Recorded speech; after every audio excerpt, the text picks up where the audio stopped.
Okay. Oh my gosh, you guys. It really freaked out on me. Everything is everywhere all at once. Let me see if I can share out. Ah, thank you. Jesus. Jesus. Oh my god, I can't believe it. I can't believe that's what I did. I can't believe it.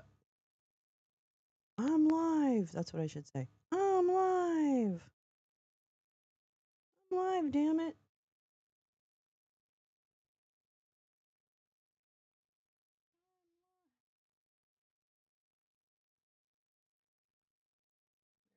Hi, good morning. Hi, Kevin. I was just posting because I figured I figured out what I did.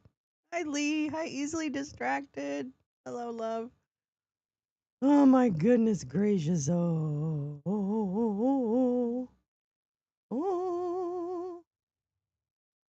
oh, I really want to read that. God, Lee, I just saw the thing you tagged me and let the fun begin. Oh my God, I really want to read that. That's amazing.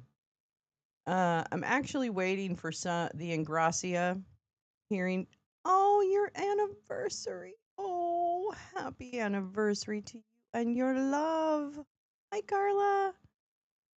Hi, Neil. Aw. Hi, Kevin. Easily, congratulations on your 35-year anniversary. That's such a beautiful thing. I'm so happy for you both. Aw. I hope you're gonna Are you gonna celebrate? Karen, how are you? Are you gonna celebrate easily? Have a a big celebration. Yes. Best wishes for many, many more easily. Absolutely. That's a lovely. I love stories. I'm a sucker for a good love story. I'll tell you that right now. Uh yeah, congratulations. I can't wait to read this thing that you sent, Lee. Hold on. Makes me uh excited. Let's see. Where is this and where is that? Where is this and where is that? No, having more surgery on hip today. Oh, no. On lip or hip. I am so sorry. Oh my gosh. We are sending you so much love. Oh, well, that's a hell of a way to spend your 35-year anniversary. Come on, easily. That's a hell of a way to spend your anniversary. You really know how to celebrate. Lip. You really know how to celebrate. It's like I'm gonna celebrate my 50th birthday, and that by that I mean I'm going to the dentist. Oh, yeah. Oh, I hope your surgery goes well. Yeah. Oh my God, Lee, thank you. Hold on, I got it up here. Hold on. Let's make it a little bigger. Can you make it a little bigger? Yes, I can. I can indeed. That's too big, but that's okay. You get the point. No. Are you kidding?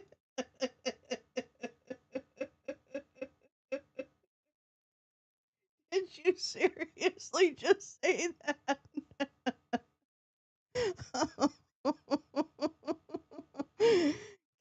Karen says, happy anniversary easily. 35 years is coral. Do you have a saltwater aquarium? Or maybe you could take a trip to an island. Good morning, Audrey. How are you, my love? My sister. Good to see you. We all stayed up late watching the tsunami. I got to be honest. Like Karen, Audrey, who else was there?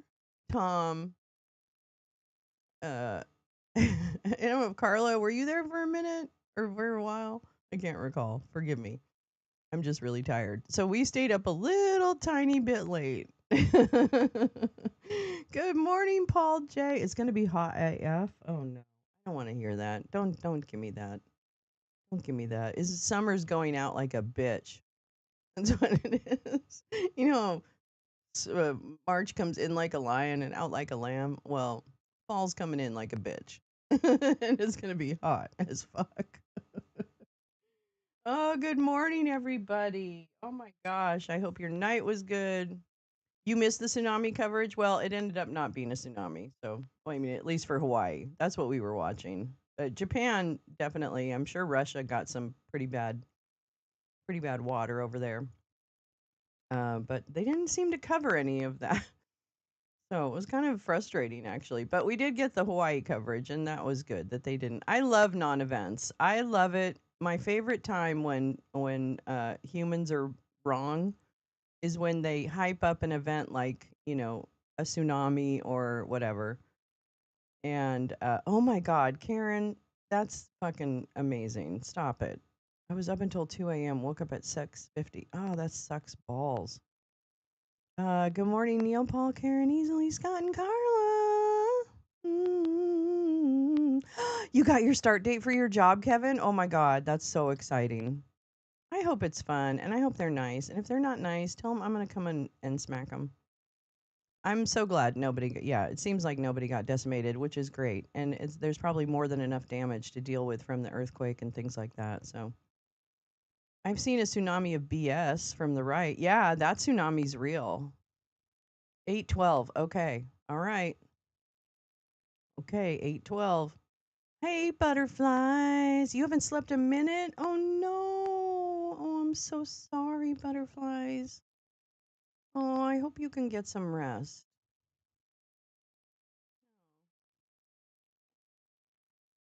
I'm trying to drink my coffee without spilling it on my shirt.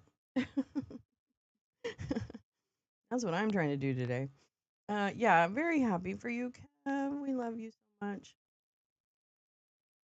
I hope it all works out. I hope it's a good fit. I hope they're nice. That's mostly what I hope. I hope they're nice. We're waiting for the Paul and Gracia thing to start, just so you know. But let me go ahead and while we're doing that, Lee dropped this knowledge on us this morning. The EU and the White House have released their understanding of what was agreed to in Scotland. This should be good. So this is the EU's version. Let's go to the EU's version first. Why not? What does the EU say? Yeah. On July 27th. Oh, let's make this for everybody's sake. Except only essential cookies. On July 27th, European Commission President Ursula von Hot, and U.S. President Donald Trump agreed to a deal on tariffs and trade. The transatlantic partnership is a key artery of global trade and is the most significant bilateral trade and investment relationship in the world.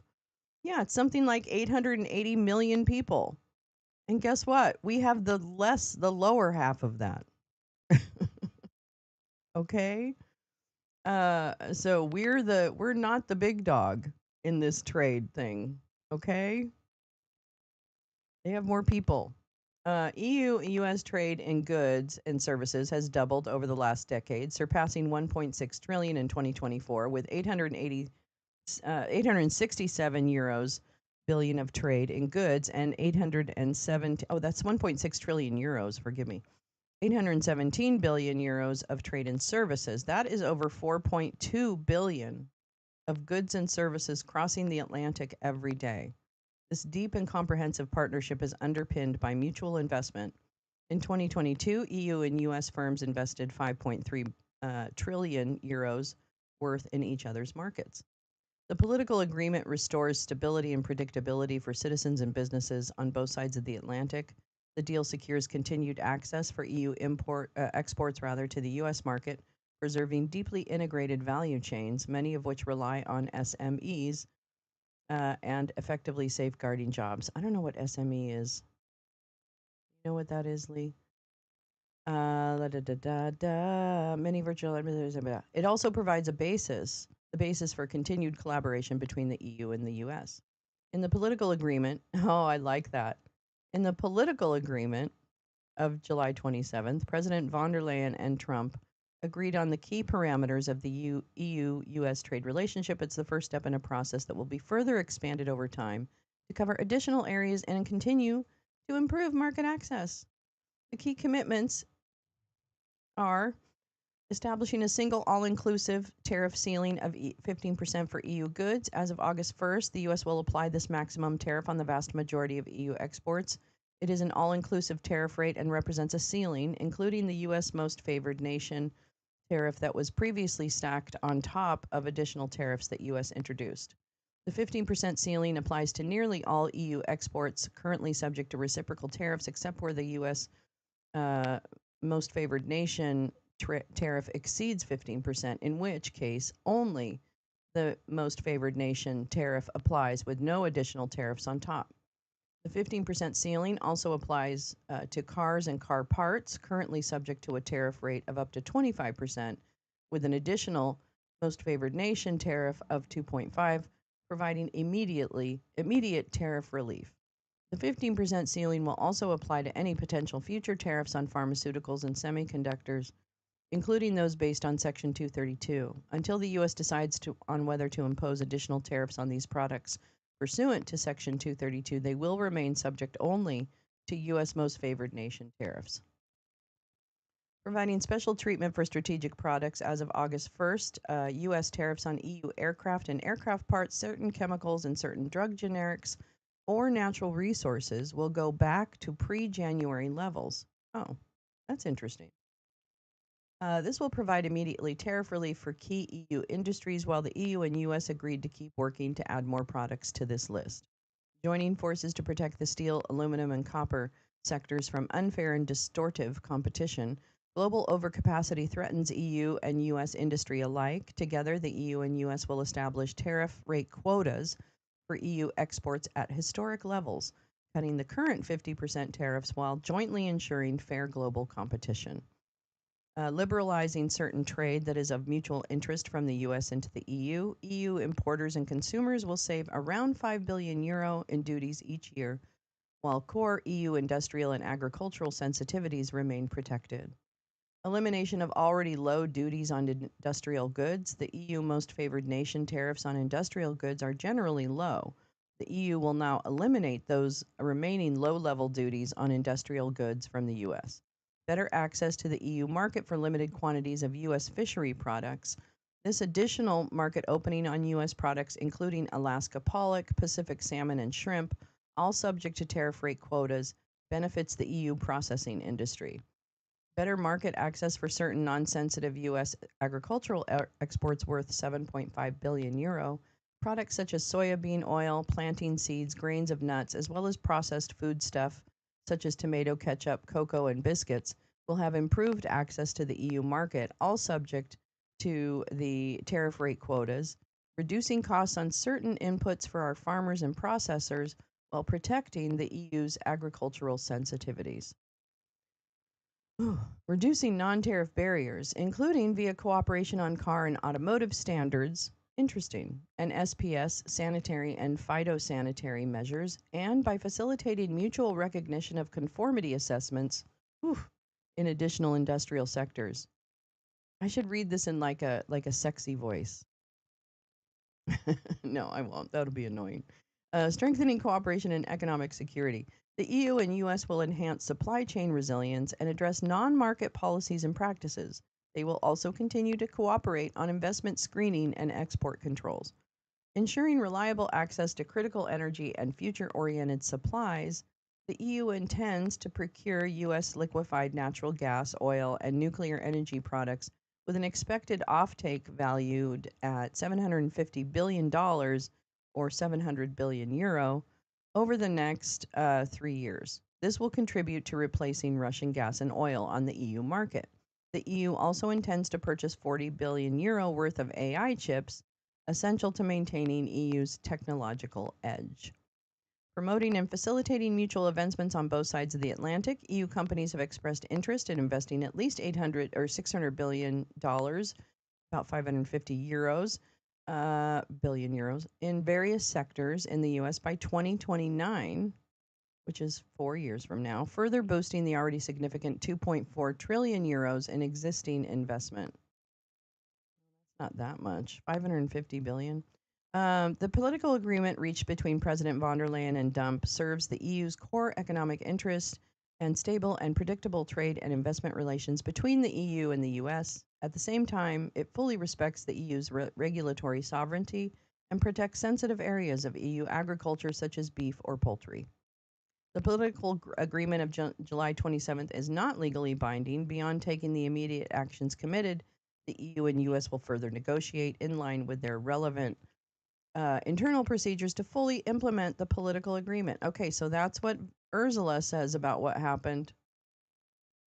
Let's see. This is what we said. Making global history. Dump announced a trade deal with the European Union, fundamentally rebalancing the economic relationship between the world's two largest economies. Yeah, I guess so. Is it? I mean, okay, never mind. The deal marks a generational modernization of the transatlantic alliance and will provide Americans with unprecedented levels of market access to the European Union. Unprecedented? Hmm.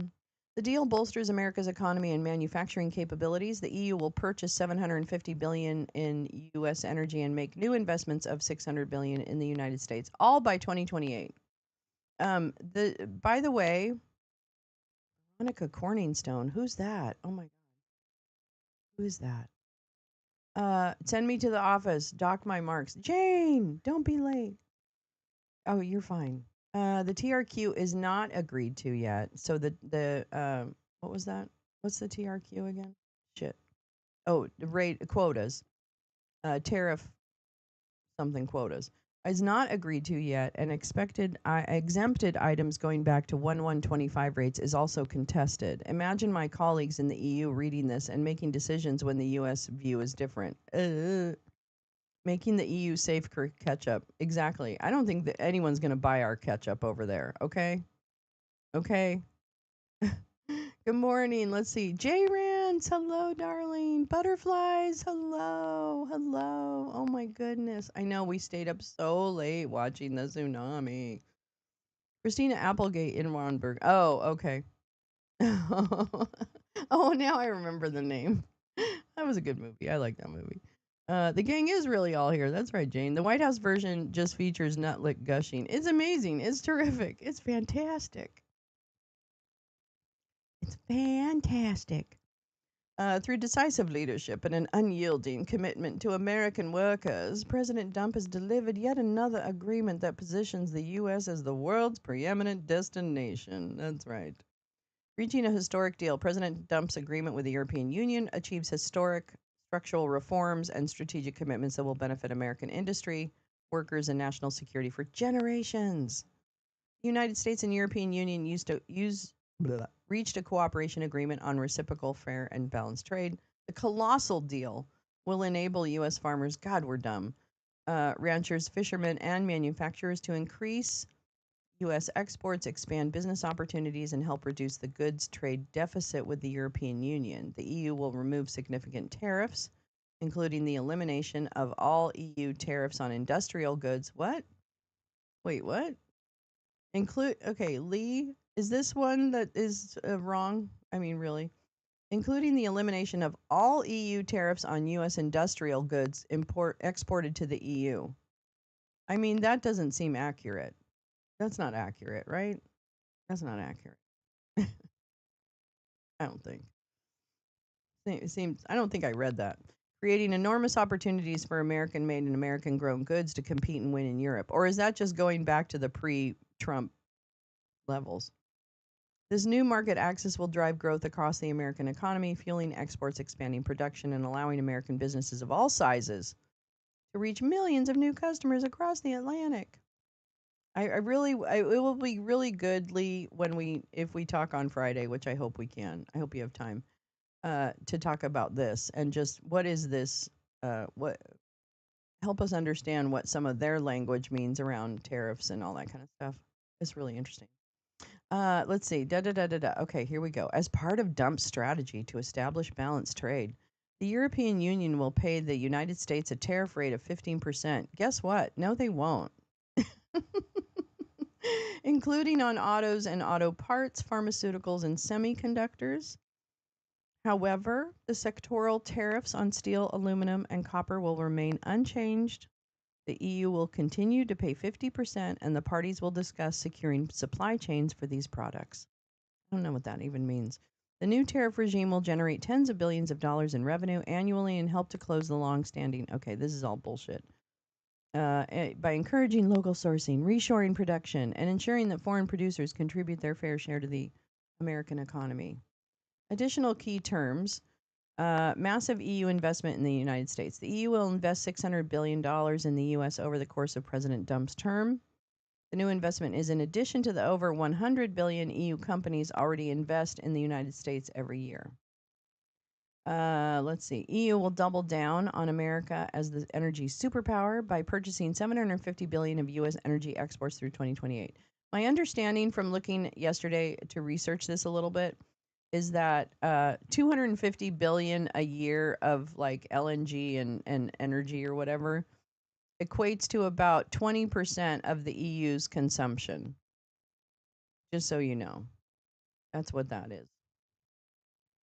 So I don't know if it's not a huge amount, but it's significant. This will strengthen the United States' energy dominance, reduce European reliance on adversarial sources, and narrow our trade deficit with the EU. The European Union will work with the United States to eliminate tariffs in various sectors and will provide meaningful quotas for other products, which when combined will create commercially meaningful market access opportunities for a significant amount of U.S. goods exports to the European Union, supporting the high quality American jobs. High quality American jobs. Non-tariff barriers. The European Union will work to address a range of the European Union will work to address a range of U.S. concerns related to various EU requirements that are burdensome to U.S. exporters, particularly small and medium-sized businesses and really, really big ones too, including through efforts to eliminate the red tape that U.S. exporters face when doing business in the European Union. Oh, okay. Non-tariff barriers for U.S. agriculture. The United States and European Union intend to work together to address non-tariff barriers affecting trade in food and agricultural products, including streamlining requirements for sanitary certificates for U.S. pork and dairy products. I cannot see a world where anybody takes our pork and dairy, given the hormones and shit, the pork especially. I just can't see it. The United States and European Union will establish strong rules of origin to ensure that the benefits of this agreement flow directly to the United States and the European Union, not to third countries.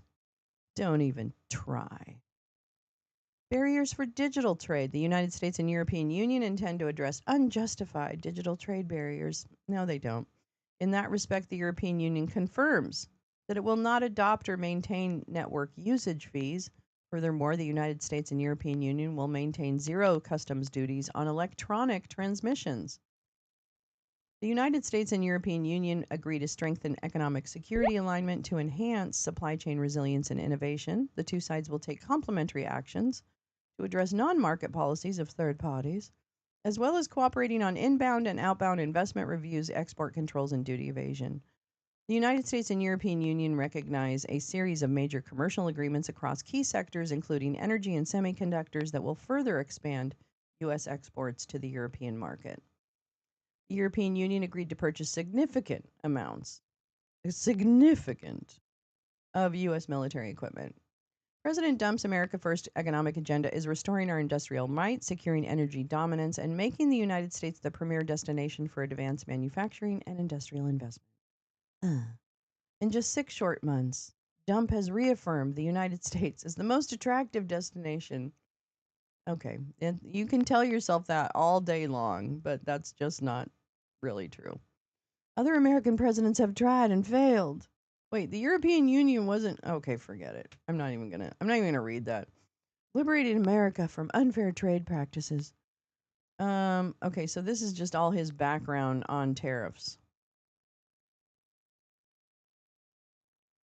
I mean, yeah, ours is written like a fucking advertising copy, and theirs is written more seriously. That's what I see the main difference as. Was there a factual difference between the two of them? I can't tell with all the language. Things weren't fucked up enough. We're going to make it worse. That's exactly what this document says, Carla. Hey, guys, look what I did for you. Stuff from Europe is going to be at least 15% more expensive. Aren't I a great president? I solved a problem that didn't exist. Vote for me. Does ours have the random caps? Actually, I don't know. It doesn't really. No.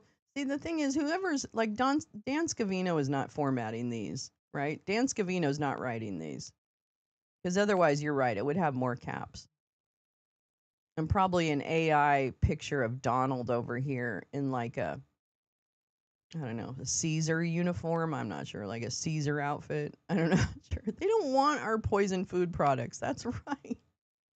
You're right, Adriana. Oh, Tammy, are you here? Where? There you are. Good morning, Tammy. How are you?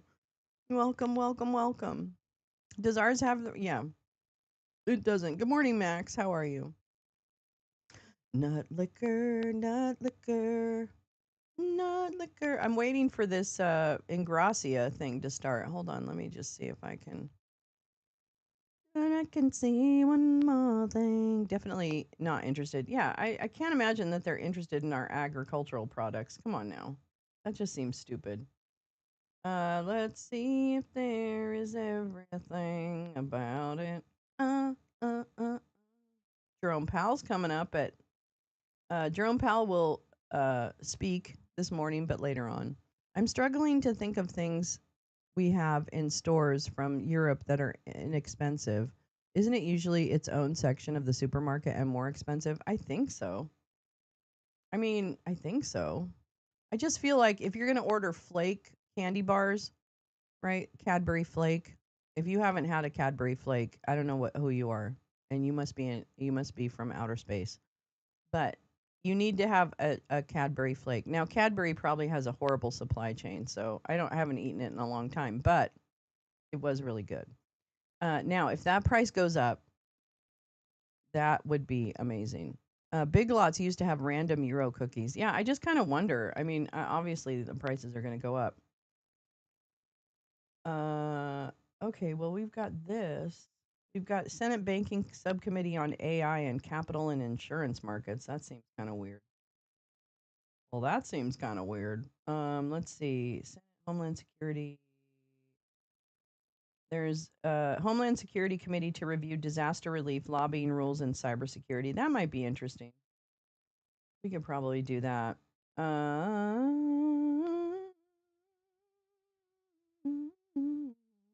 Wow, wow, wow. Okay, let me look at my playlist. Yeah, yeah, yeah. Yeah, yeah, yeah. Oh, here we go. Let's start with the little bankers. Whoop whoop. The Fed. Stop. Stop. Wait, what did Lee say? EU accounts for a high percent of industrial inputs, higher end retail goods, clothes and shoes, leather goods, and lots of foodstuffs. Thank you, Lee. Thank you, Lee. That's so great. Aldi's has lots of international foods. Yeah. Did I hear you say they may take our pork? If so, dang, what am I going to do without my pork or sauerkraut? They're taking all the pork. They're taking all the pork. Yeah, okay, this is important. Neil says, will this agreement allow Kinder Surprise treats into the US? That's all we really want to know. Are we going to be able to buy Kinder chocolate? I do love a good flake though. I'm sorry. It's a guilty pleasure. Okay, let me get this other thing up here. A couple of things in my wake and bake file today. Here's a couple things from the wake and bake file. Da da da da da. Na na na na na na na na. Flakes are yummy. I'm sorry, they really are. Buy local meat. Yeah, Max is right. As much as we can. I wish people had like butcher shops and stuff. I love a good butcher shop. Now, problem is I don't really eat a lot of meat anymore, and I'm probably going to eat less as time goes on. I just don't. There's something weird about eating it now. I don't know. It kind of freaks me out. I know it sounds weird, but I just don't eat a lot of meat. Isn't Cadbury British, i.e., not the EU? Oh, yeah, that's a good point. Oh, well, there goes your flake things. God damn it. That's right. I forgot. What is an EU product? What do I get from EU then? Other than like all the steel and stuff like that. Uh, I had a flake last week, and I'm not even joking. I love the way you said that. I had a flake last week. I'm not even joking about it. Mm-mm. All right, let's listen to the Squawk Box people. Talk about the economy. This is the economy. This is the economy. Economy. Here we go. Wait, where are you? Set to issue its latest monetary policy decision this afternoon. Join us now, Mark Cabana, head of U.S. rate strategy at Bank of America Securities. Fed guidance, it gets criticized a lot. We just had Kevin Warsh on not too long ago, and there are a lot of people that say, why do we need to know every waking thought? But we do know every waking thought. As a result of that, I guess you're not expecting any major surprises today, are you? That's right. No, we expect the Fed to keep rates on hold. We expect fairly limited forward guidance from Chair Powell. We think he's going to retain a data-dependent, wait-and-see type of approach. And we do think that this is going to be a bit disappointing to at least what the bond market is expecting, because the bond market's pricing better than even odds that the Fed will be cutting in September. And we just don't think that we're going to necessarily get that signal from Powell today. We talked about that actually yesterday, that they're in wait-and-see mode because nobody knows about the inflationary impact, whether it's just a rise in costs or an actual second derivative rise in inflation from tariffs. Since we don't know that, we're waiting. Exactly. So why do we assume that when we get the data, when it does finally come in, why do we assume we'll be able to cut in September? That if we know that it's not going to be inflationary, we can cut in September, then why not cut now? Well, we're still waiting. We think the market has a bit of wishful thinking as to a Fed that's going to cut soon. There's a lot of political pressure on the Fed, as you know. Yeah. Interestingly and unusually, we think we're going to see 2 governor dissents, or at least 1 at this meeting, maybe 2, from Governor Waller and Bowman. You haven't seen 2 dissents since the 1990s. Not Austin, not Goolsbee. Nope, not him. But we're going to see that from a couple of, at least 1 other Fed governor, maybe 2. And it does just speak to a bit of disagreement within the Fed more broadly. Now, that wishful thinking that the market seems to have about near-term cuts is rooted in a belief that there will be some disinflationary evidence over time. But our economists think that you're going to potentially see July core PCE with a 3% handle on it. Yeah. That's inflation that's rising. That doesn't really give the Fed the green light to be cutting anytime soon. Right, inflation that might be 3% when any of the cracks in the labor market were greatly, the demise is greatly exaggerated. It just hasn't completely agree with you. The unemployment rate, which is the best single summary indicator of the labor market, especially given the challenges and the changes that we're seeing in labor supply, was last at 4.1%. That's extremely low. The Fed, in their lowest estimate for the unemployment rate at the end of this year, was at 4.3%. So you're sort of out of bounds strong as far as the labor market goes. And to use Chair Powell's words, the labor market isn't exactly crying out for rate cuts. Yeah, so they could justify, if they really do have 2 mandates, they could justify that one seems to be under control. Both of them seem under control, but if one isn't under control, the inflation side would be the one to worry about. That's exactly right. And again, the bond market seems to be pricing in a lot of cuts right now. We wouldn't be surprised to see front-end yields rise today as we learn that Powell is not going to perhaps justify the extent of the cuts that are priced. Our economists have had a great call. They don't think that the Fed will be cutting at all in 2025.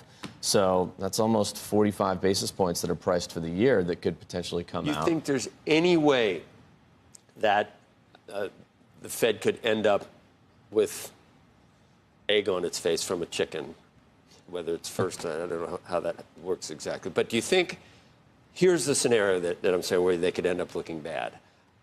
We really are missing the bigger picture on inflation. And there are major forces in housing or shelter that are coming down, that this is going to be a one-shot deal. Companies are going to absorb a lot of it, and you're not going to see inflation. That we're still on that glide path eventually to 2%. And there's no reason not to have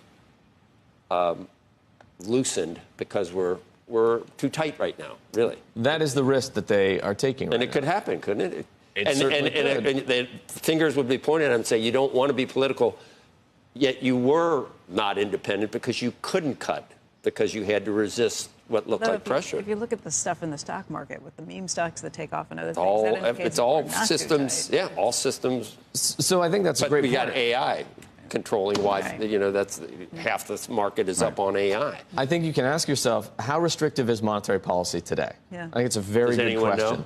No, No one knows. But if you look at equity markets, I think they're telling you that it's not terribly restrictive. If Right. you look at the dollar, it's not telling you it's terribly restrictive. If you look at the labor market, it's not telling you that it's terribly restrictive. So the Fed is taking a risk here in keeping monetary policy potentially Nice too to have some tight dry for powder, too long. Always be, these were hard-won rate increases that were difficult. It's hard if you're trying to buy a house right now. I But it is understand hard, that, but it's also hard if you're a senior and you're saving and you're getting nothing for it if they lower rates. So there's always winners and Exactly, losers with what exactly. happens. But the way they judge things right now is that the labor market's not crying out for a cut. Inflation is higher than they would like. Yeah. They think that they can be patient and wait and see, but the bond market continues to expect some easing later this year. So you get off on talking about all this stuff? I mean, is it interesting to you? It's interesting to me. Yeah. Would you rather, I mean, are there people watching about, you know, recipes on other morning shows? I mean, we just spent 10 minutes micro-analyzing these people on whether they go a Oh, quarter. Joe, we didn't even really get started because there's a Treasury supply announcement you this are. morning. You are. at Yeah, You want to 8:30. get into the Treasury supply thing? I Yeah, think it's actually pretty that too. fascinating. Yeah, so I could think matter. a lot of bond market people would tell you that that's the bigger risk event today. It's the supply Supply side? announcement at 8:30. Explain to everybody what's going on, because I think this actually is a complicated issue. So the U.S. Treasury issues a lot of debt, Right. as you know.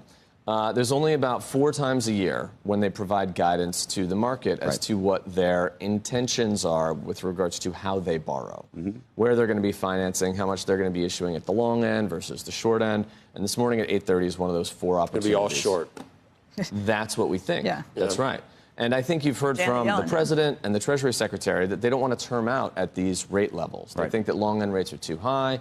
They anticipate that the rates will be moving lower. So they're going to be financing pretty much everything incremental at the very front end. Right. And that's going to be putting a little bit more upward pressure on bills. So do you think that that's the right decision? Do you think that that's a mistake? I think that they're headed down a path that's a little non-traditional for them, because it does seem to be a Treasury nowadays that's a bit more willing to try and time the market. Right. Most Treasury secretaries will tell you that, look, Right. the No, market, they never wanted to do that it. started under Janet Yellen. They did a lot of this short-term stuff. They did do a decent amount, especially in the last couple of years that she was there. But we think that we'll be seeing bill levels, which is the really short stuff, that are the highest in terms of percent of the total portfolio that we've seen probably since the early 2000s. Under Besson, unless long-end rates come down more meaningfully. Yeah, And that's so very we're just bad. looking to see what kind of guidance we're going to get out of the Treasury this morning. As you know, there's been a lot of concern about what the back end of the rates curve is doing and how volatile that's been at times. There are expectations that Treasury may ramp up their so-called buyback programs, where they buy back long-end debt, maybe issue more front-end debt. The market's looking for a signal around that at 8:30. And if they don't get it, there are risks that the back end of the rates curve comes undone. Hold on. Time now for Oh, be quiet. Mr. Gant, can you describe how the FAA approaches certification of static systems and barometric altimeters on civil helicopters? what? Yeah, so as mentioned previously, for altimeters in Wait, what? civil transport category, helicopters, that is regulated by Federal Aviation Regulation 29.1325 for altimeters. And the expectation This is about the that FAA. This is the weird. It's applicant not for the Senate certification Homeland would comply Security. with all the requirements Oh, within that I guess paragraph, it is. including the position air requirements that are in there. There are allowable tolerances. And And from the FAA's perspective, would there be a concern with the placement of the Sorry. pitot-static probes as a oh, you clock? I don't have any opinion on that. I think there's different ways to design, This is an just as is shown in FAA your thing. Sorry. Presentation. Maybe typical Ingrassia today just is never more shows up. on static port second time locations on he's the like bailed. fuselage, but there have been many instances where Oh, wait a minute. Here we go. static ports This is are what I also wanted. collated Sorry. with the that, pitot systems. and I So, Never welcome the witnesses. mind. And again, again, I'm it so comes down sorry. to compliance to the requirements and not necessarily Thank you, Senator Warner. the aspects of whether that's Fucker. Will be a start towards that. incorporated one way or the And other. I Sorry, welcome the witnesses. And again, I know. thank the I'm chairman going to for make him holding shut the up. Hold on. And Mr. Cooper, Thank you, Senator aside Warner. from customer requirements, well, what nobody would will be call it. other Everybody's technical talking. Your considerations? full written statements have been submitted to the My record. God, I'm sorry. So I would ask if you would try to keep your oral testimony to 5 minutes. Okay. Our first This witness is Senate Mr. Kevin, banking on Koenigg, AI who is in an financial intangible markets. This is assets the other global one I wanted leader, to watch. whatever that is, at Aon. Hoping Mr. for Koenigg, Ingracia. if you would please proceed. He looks But like a no. pretty tangible guy. Yeah. Good morning, Chairman Rounds, Ranking Member Warner, and members of the subcommittee. My name is Kevin Kalinich. I serve as Intangible Assets Global Collaboration Leader at Aon. Thank you for the opportunity to testify today to share Aon's insights regarding the following 3 areas related to AI. 1, insurance is a financial mechanism that enables innovative technological growth. 2, AI perils are unprecedented, so we must customize balanced guardrails. 3, public-private AI collaboration will maximize AI growth. Here we go. Hi, Teresa. The insurance industry plays a pivotal role in What, we get- enabling are we- and do shaping we pardon responsible news? AI adoption. Insurance Oh, does more brother. than transfer risk. It incentivizes Did he? behavioral changes, imposes performance standards. Wow, I guess you can and really get validates away with operational crimes in this discipline. country. I don't know. Insurance underwriting, combined with statutes, litigation precedent, Hmm. contractual allocation of liability, and evolving standards such Trump as just the has to NIST keep his AI risk secrets management quiet. framework, set thresholds for what is what I considered thought. an acceptable risk. Oh, there's no caption. Where these guardrails are strong, underwriters are more Dang it. willing to extend broader terms with better pricing. This creates a virtuous cycle. Good governance leads to better insurability, which in turn supports innovation and consumer protection.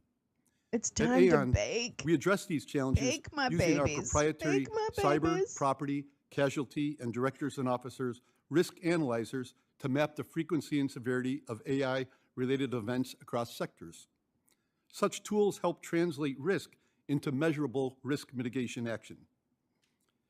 The estimated potential range of AI frequency and severity loss estimates varies materially. Jeffrey Hinton, the 2024 Physics Nobel Prize winner, quote, for foundational discoveries and inventions that enable machine learning with artificial neural networks, end quote, sees 2 main future possibilities for the relationship between humans and AI. Either AIs take over and humanity goes extinct, or humanity successfully learns to live with superintelligent Gotcha, AIs that's kind of a good and greatly point. improves healthcare, the financial industry, productivity, standards of living, and reduces poverty. Many AI exposures are similar to existing perils, such as cyber and employment practices liability.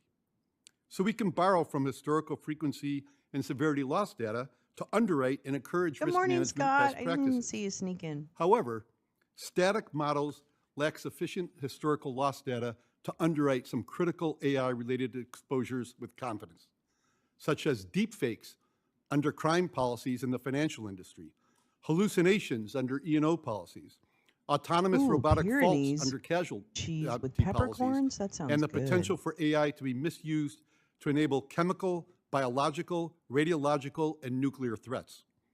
As a result, some insurance carriers are inserting AI-related exclusions or sublimits into base policies. To help close these gaps, insurers and brokers are creating new AI-specific policy endorsements based on AI-enabled Bayesian frequency and severity actuarial modeling. In fact, a few cutting-edge insurance carriers have created AI-specific insurance policies. A coordinated approach to regulation is needed, which combines thoughtful, state-based solutions with overall consistent predictability on a national. This is very interesting. This is very interesting.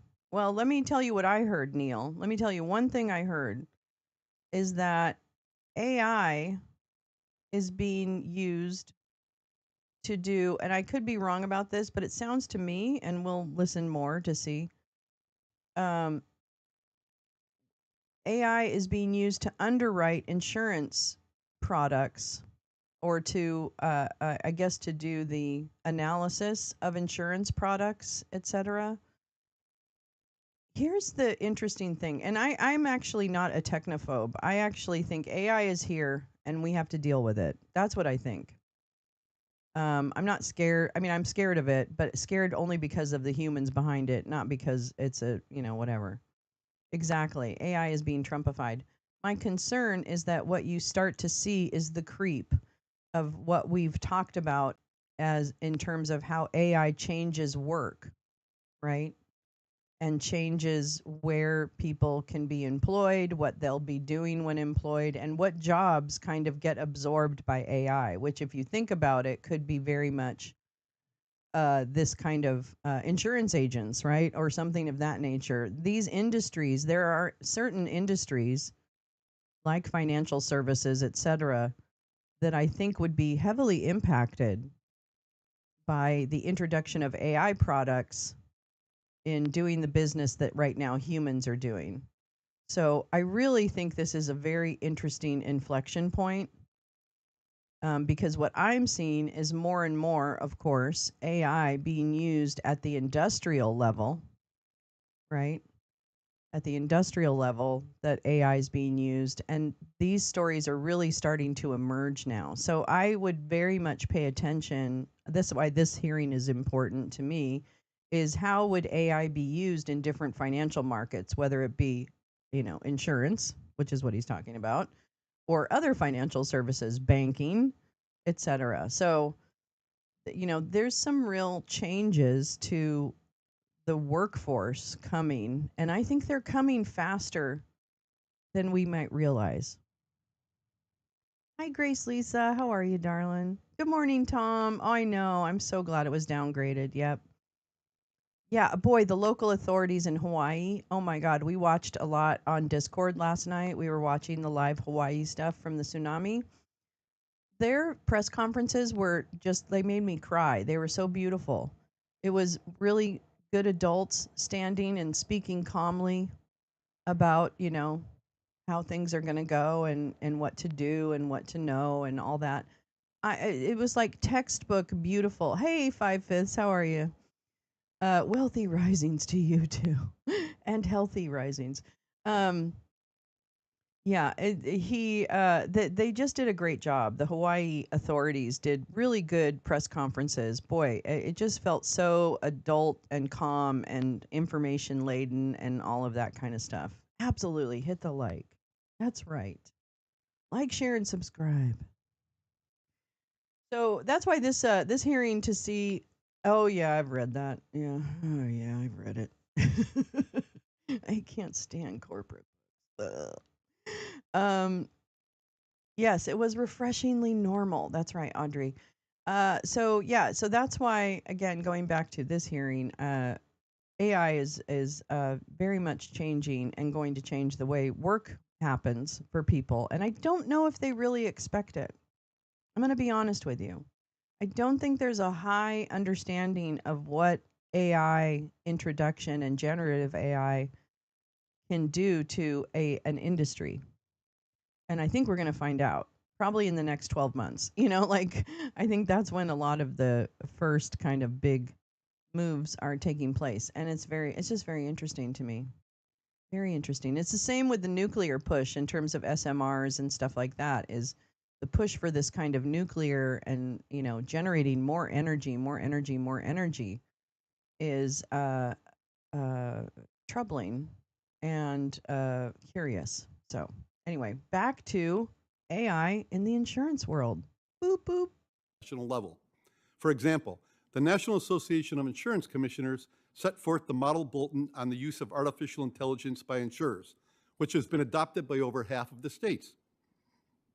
Since the McCarran-Ferguson Act delegates to the states primary responsibility for regulating the business of insurance, we suggest that the affirmative safety principles set forth in the model bulletin be part of the national framework, which insights I shared with the Federal Insurance Office at their AI advisory meeting at the end of 2024. Consistent with past administrations, America's AI Action Plan, released by the White House last week, highlights the benefits of comprehensive strategy to bolster the U.S. leadership in artificial intelligence.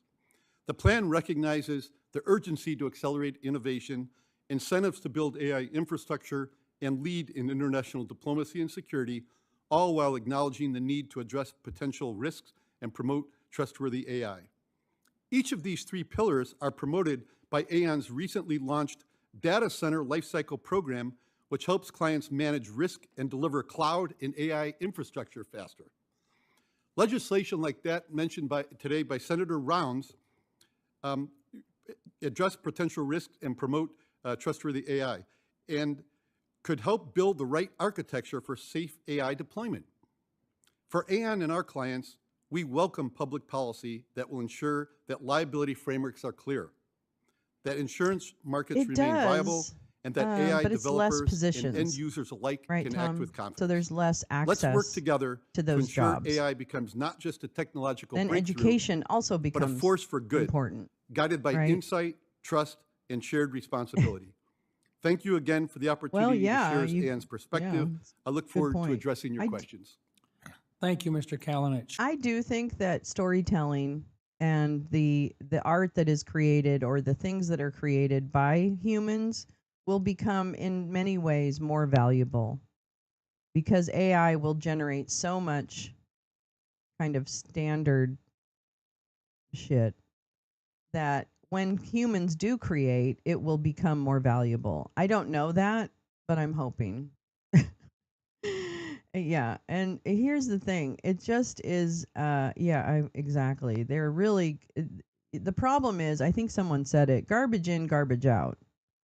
Okay, so that's the problem with me for AI, is that it's garbage in, garbage out, which means if these garbage humans, like Sam Altman, Elmo, whoever the other guy is from ChatGPT, the Google people, if they're assholes and they're the ones programming the large language model that drives the AI that is being used throughout our government, by the way. Hello.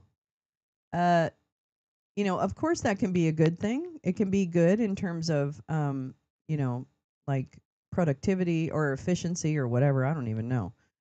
But it can be horribly bad on the other side of bias within the models, right? We just talked about the fact that they won't have, that they're anti-DEI, anti-woke. I don't even understand how you can be that way, but okay, whatever.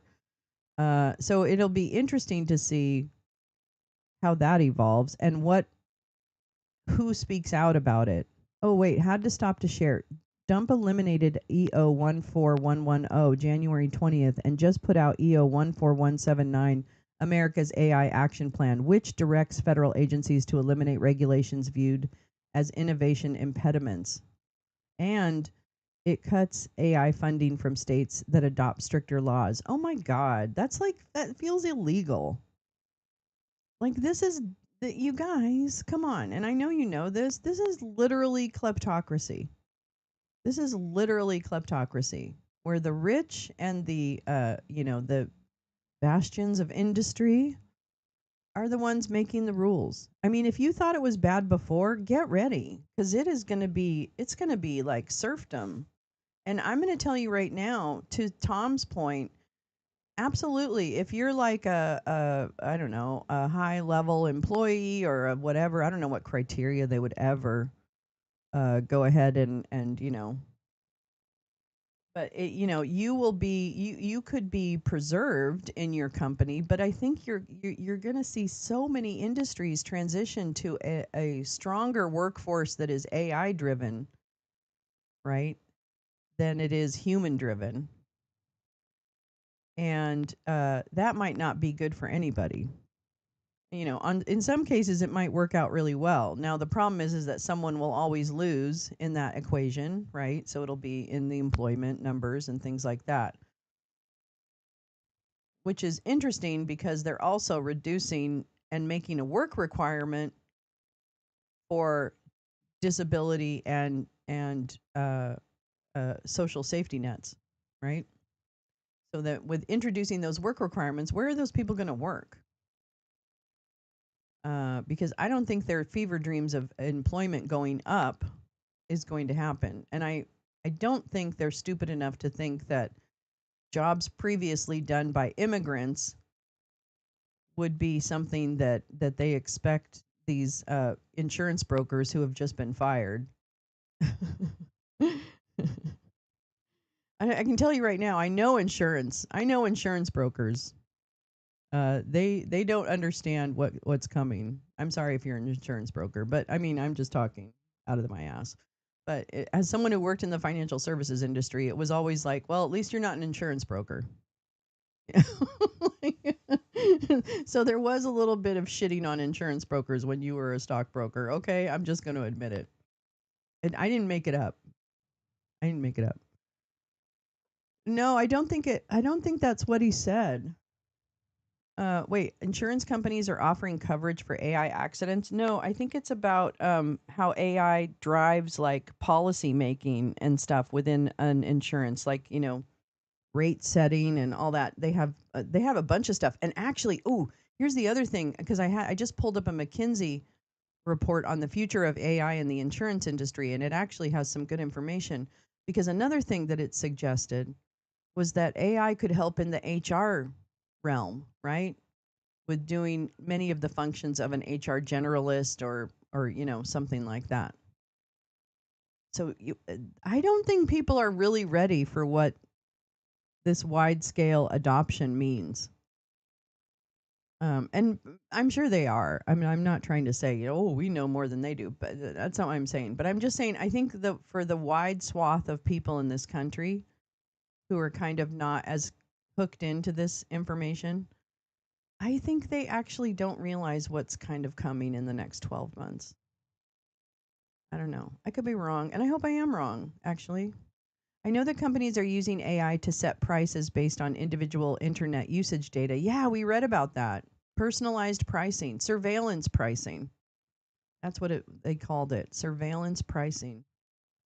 So I guess it's just important to know what's out there. I think that's the best we can do right now. Because, baby, it's coming. It's coming like a freight train. Next will be Mr. Tao Cohen. Mr. Cohen is the president of NASDAQ. Mr. Cohen, please proceed. Thank you, Chairman Rounds and Ranking Member Warner. I appreciate the opportunity to testify on NASDAQ's responsible use of AI. Technology has always been an integral part of NASDAQ's ethos. Since our founding as the world's first electronic exchange over 50 years ago, we continue to provide clients with innovative solutions to help them navigate the complexity of the financial system and solve their toughest operational challenges. In addition to our listing and trading services, today we build leading indexes, provide mission-critical technologies that enable more than 135 markets around the world, empower financial institutions with market-leading regulatory compliance technology, and enable banks of all sizes to prevent financial crime. We're also the first highly regulated exchange operator to move markets to the cloud, and the first to offer an SEC-approved AI order type. Through the work we do every day, we power economies and contribute to a more sustainable and equitable world. Our solutions are focused on supporting clients across three key pillars, which are core to our long-term mission. They are enhancing liquidity, cultivating transparency, and strengthening integrity. As a leading global technology provider and an operator of exchanges in the US, Canada, and Europe, we understand the power of innovation to solve society's toughest challenges, as well as the importance of sound regulation to ensure we create and protect a system that works for all of us. We recognize that emerging and new technologies introduce both benefits and challenges. The rapid expansion of AI in financial services illustrates the need to balance technological progress and thoughtful regulation. AI-powered tools are already revolutionizing fraud detection, code development, and importantly, the customer experience. By helping institutions process massive volumes of data to detect patterns and relationships that were previously just noise. However, these advancements can also introduce risks, and we acknowledge that. At NASDAQ, we're focused on the long-term implications of these technologies to ensure we embrace the potential of innovation in a responsible manner. We've established a robust company-wide process to govern the implementation of AI in our products and business operations to ensure that we scale our capabilities with proper security, oversight, and transparency. We strongly believe this is the foundation to ethically and securely unlocking the power of AI.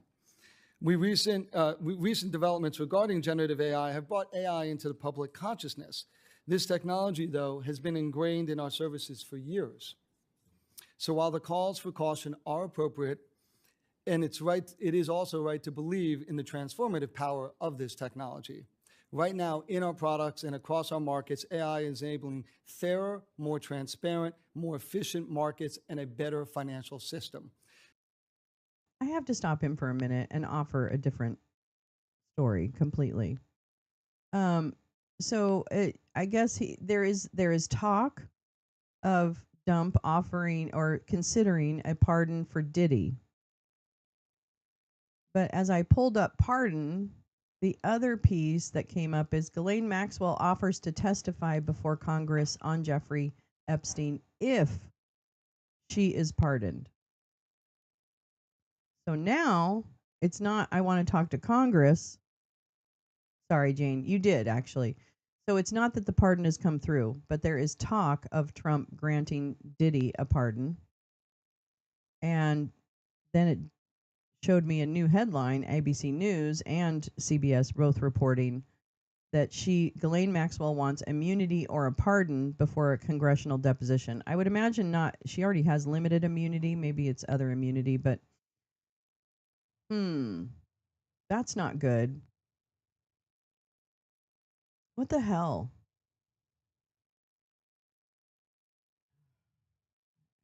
People are so awful. People are so awful. She raped children. She groomed children. She procured children. I think I read the House committee declined to have her testify. Really, Lee? Don't they have to wait until after her appeal is heard? I imagine. I mean, they haven't said anything. But yeah, I think so. I don't know. It's just so depressing. But anyway, back to AI and your money. Importantly, Our we're money. committed to ensuring that we always drive towards outcomes that positively impact the wider financial system and all participants. My written testimony provides more details on how our solutions are designed to accomplish this. At NASDAQ, we believe responsible innovation begins with strong guiding principle and robust governance. Our approach to AI and any technological advancement is rooted in transparency, accountability, and a deep understanding of the markets that we operate. As we continue to integrate AI across our businesses and our products, we're committed to working collaboratively with our clients, industry partners, regulators, to ensure that these technologies enhance and not compromise the fairness, integrity, and the competitiveness of U.S. capital markets. With that, I'm happy to answer any questions that you may have, and thank you for having me today. Thank you, Mr. Cohen, for your testimony, and we look forward to the Q&A as well afterwards here. Next will be Dr. David Cox, the Vice President for AI Models at IBM Research. Dr. Cox, please proceed. Chairman Rounds, Ranking Member Warner, and distinguished members of the subcommittee, thank you for the opportunity to appear today before you. My name is David Cox, and I serve as the Vice President for Artificial Intelligence Models at IBM Research, and I'm the IBM Director of the MIT IBM Watson AI Lab. At IBM, we believe that AI represents a generational opportunity, one in which the benefits massively outweigh the risks, including in the financial services sector. From automating routine processes and enhancing compliance to powering customer service and investment research, AI can unlock untapped productivity, increase resilience, and deliver meaningful value to customers. But as we capitalize on these advances, it is imperative that we proceed thoughtfully with guardrails in place to manage risk, enhance transparency, and promote trust. As with any new technology, there are risks and concerns we must address and keep in mind as we harness technology's power. For example, there is a growing concern about the level of transparency in how a given large language model was created.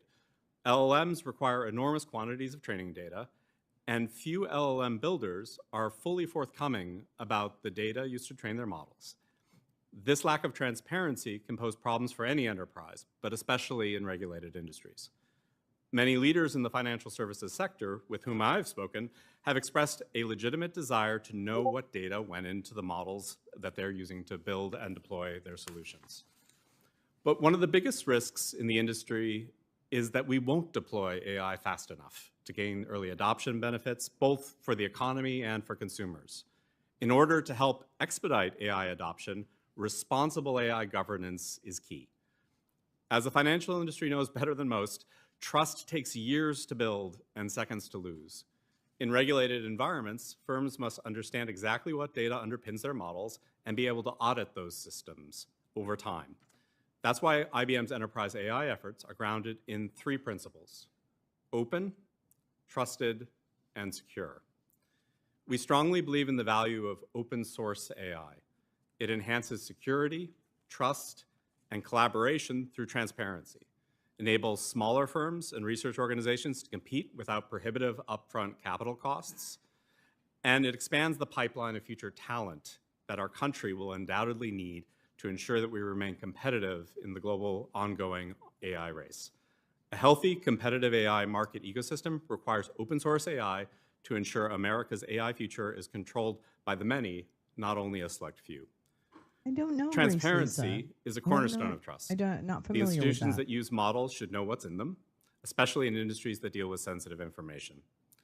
When it comes to security, organizations should apply a risk-based approach to secure the data, the model's usage, and the infrastructure on which the AI models are being built and run.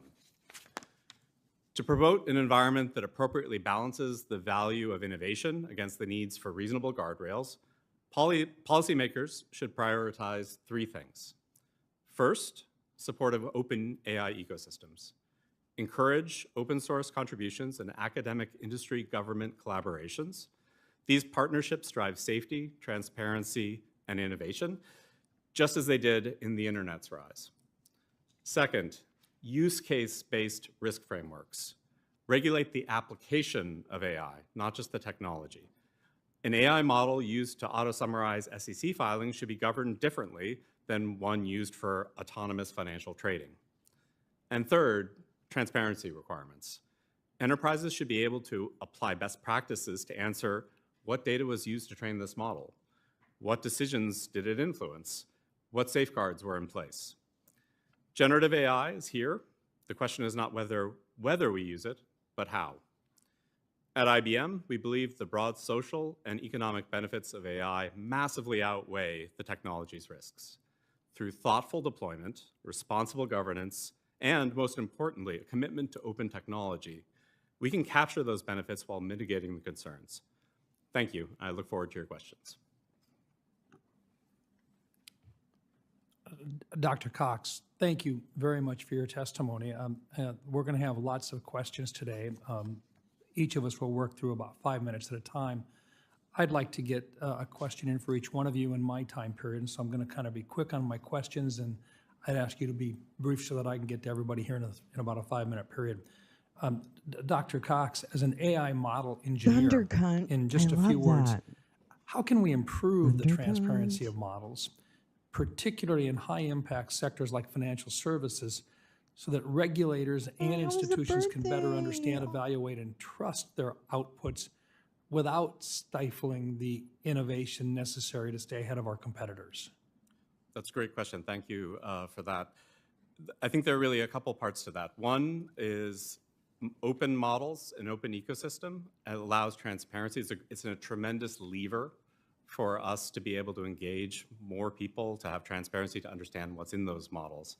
The second piece is having strong governance frameworks, such that when we deploy models, we understand the stakeholders, we can track those models over time, and ultimately that gives rise to the kind of auditability and transparency that we need in this industry. Thank you, sir. Mr. Cohen, how can AI be used to improve market surveillance and identify emerging risks such as manipulative trading patterns or flash events without compromising fair access for smaller market participants? You may want to turn your mic on. There we go. So we currently employ AI in our surveillance solution in 2 ways, and they're very important. One is alert calibration, where we run different scenario tests on the type of trading activity we look at and see in the market. And as trading becomes more sophisticated and more complex, training and calibrating the alerts to make sure that they can identify real market abuse versus false positives is incredibly important. So you can reduce the false positives and focus on the higher risk items. That's number one. And the second thing that we're doing is we're helping investigators. And we're helping investigators through Gen AI, where once an alert is generated, we can then take all the manual tasks that an investigator otherwise would have to conduct themselves and could take hours for them to conduct. It could take minutes. And then we can also rank it in terms of the probability of risk associated with it. So you're increasing the speed, the efficiency, and the effectiveness of the investigator to identify patterns of market abuse. And so that's what we're doing in financial crime today, or market abuse today. Thank you, sir. Mr.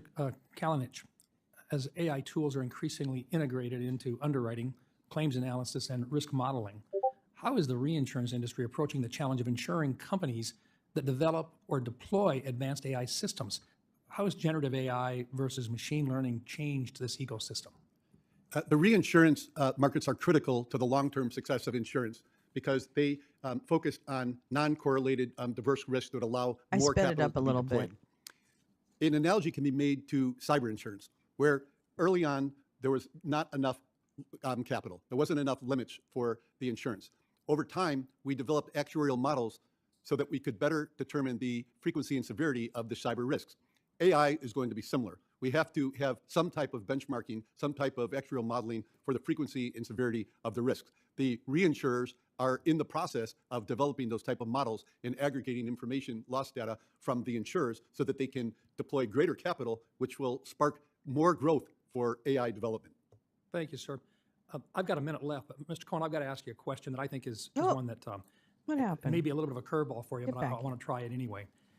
We know that our adversaries on an international scale would love to have the ability to influence using cyber operations, our financial institutions and financial capabilities in our markets in particular. Simply being able to delay milliseconds on trading activities within any one of our markets could be really detrimental to the security that we expect and the stability of the markets, including perhaps even shutting them down in some cases.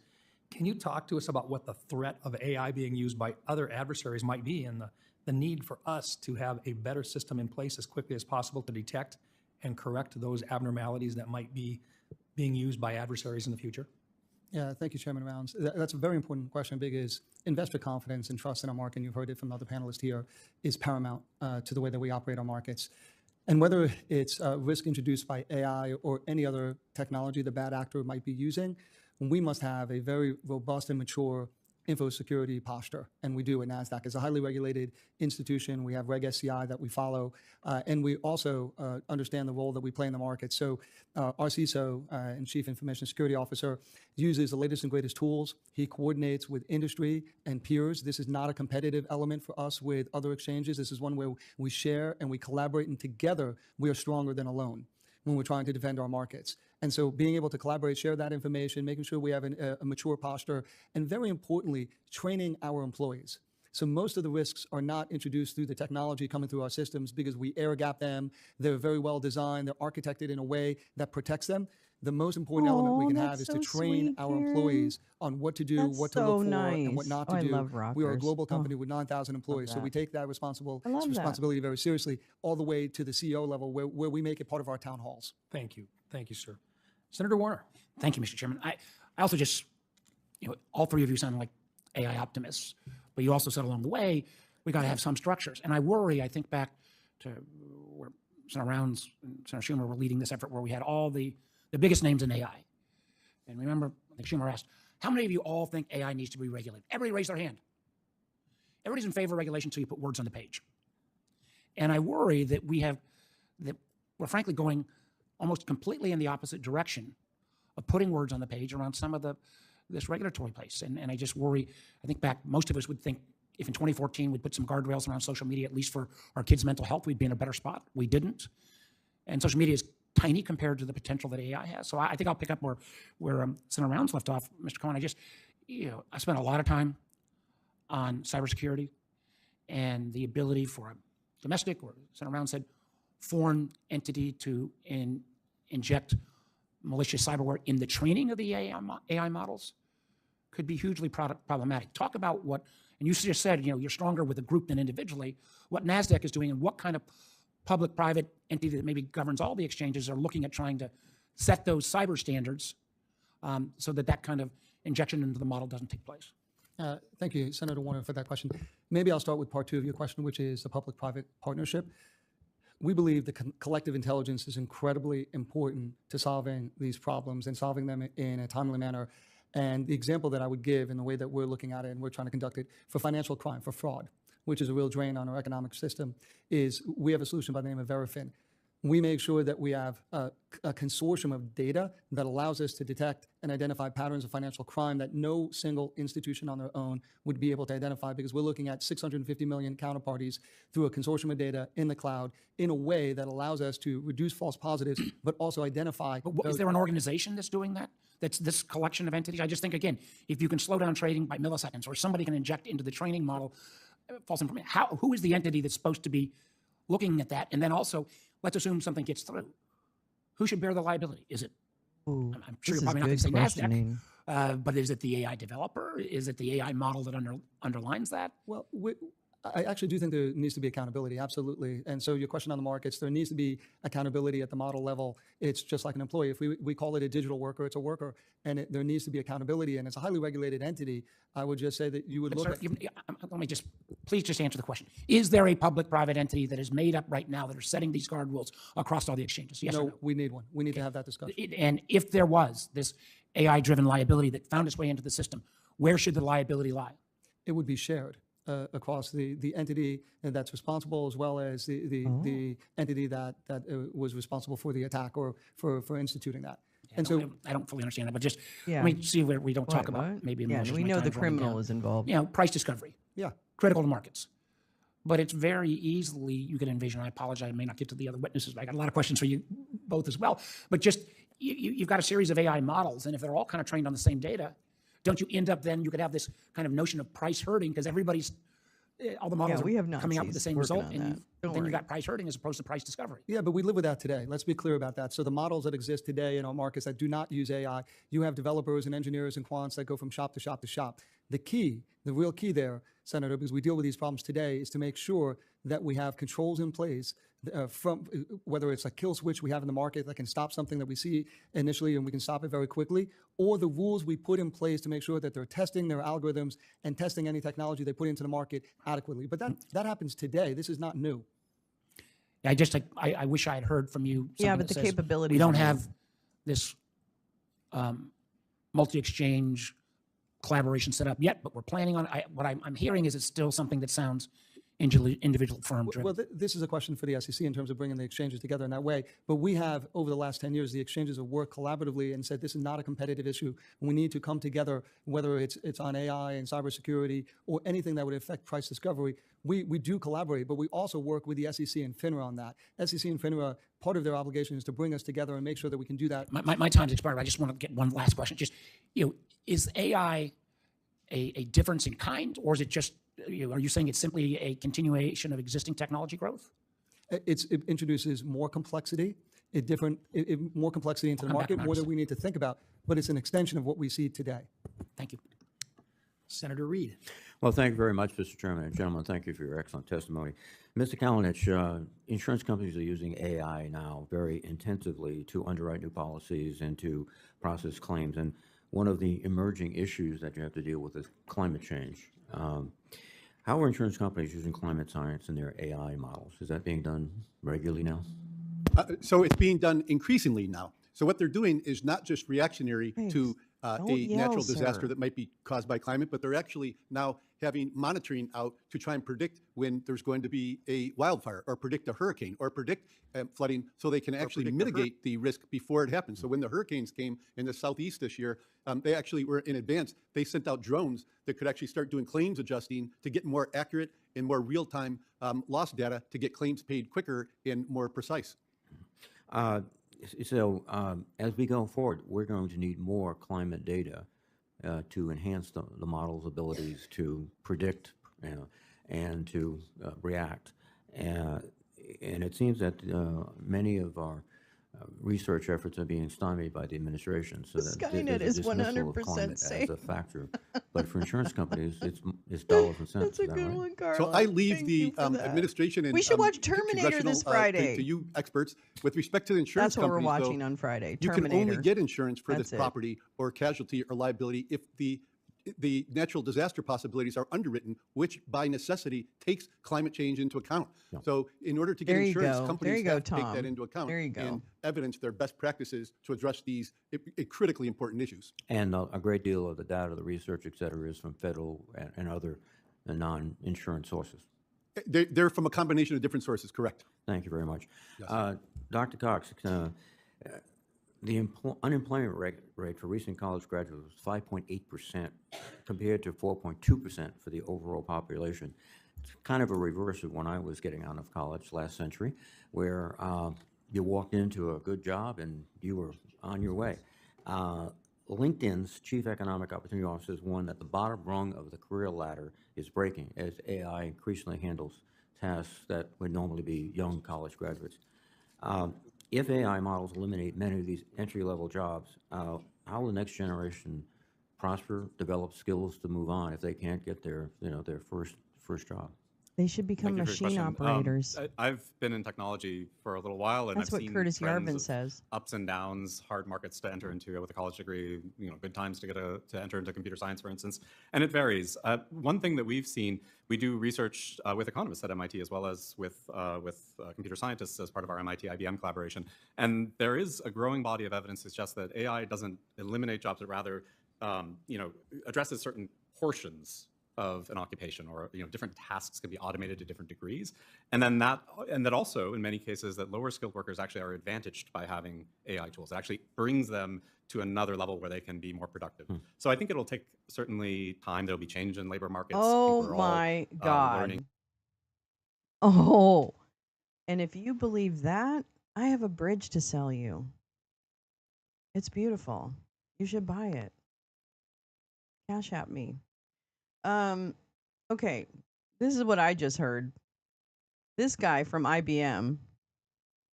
Wait a minute, Jane. It's not so great when they're fit, their mind. Oh, I blame it on. Oh, we aren't buying her alcohol and age. She really not. Oh, Karen, it's so hard to be in that position.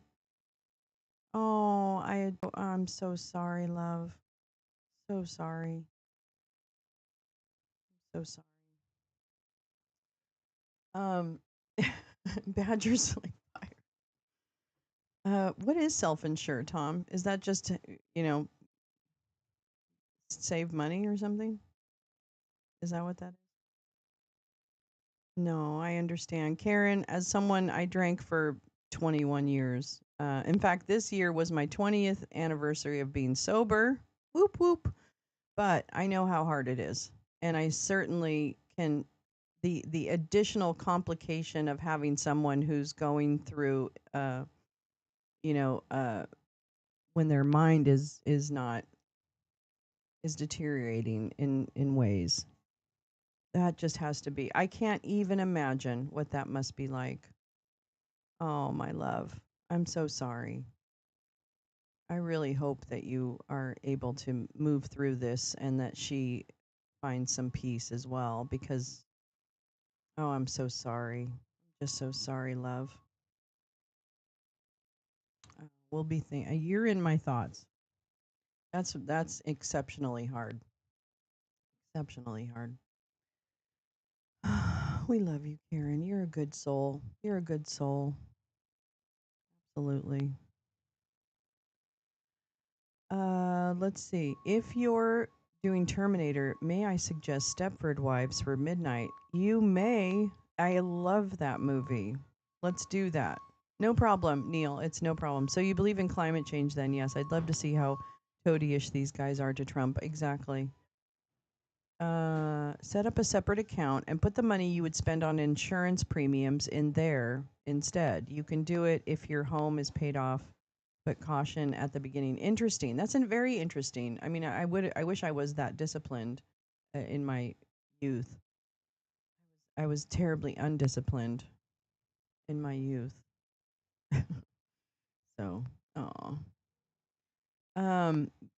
But let's not get it twisted about what Mr. IBM is saying here. What Mr. IBM is saying is that, um, you know, yeah, it's hard to get a job, but I actually think more people will get jobs, and even the less bright college students will be able to will actually benefit because AI will do all the stuff that it's really bad at, and then it can focus on the stuff it's really good at. Like this is a fever dream. The math is not mathing. The math is not mathing. That's right. Always consult a financial advisor. Nothing in this chat is investment advice. Period. It doesn't work that way when you're an alcoholic. Yeah, I know. See, that's the problem. Yeah, you can't just have a little. You can't. You cannot just have a little. You have to stop. It's so bad. It's so bad. Well, I just my heart is so full for you, Karen, right now. Oh, Grace Lisa. I think we've all experienced that kind of really terrible uh struggle. Except for lard. Yeah, buy the lard coin. No, don't buy the lard coin. I'm kidding. Please don't. Don't buy any. Don't buy any coins that I say anything about. Like a Schwab, yeah, the Schwab does have a pretty accessible account. For real. Thank you, Audrey. I know. I'm really happy. I'm really happy I stopped. It's hard to stop drinking. So I get it. Oh, you did transfer all your investments to Lard? In Lard we trust. For those of you who don't know, when I had my moment of mini fame as Democracy Dino, when I had my bout with mini fame, the bros came out and they gave me a coin called the LA Riot Dino.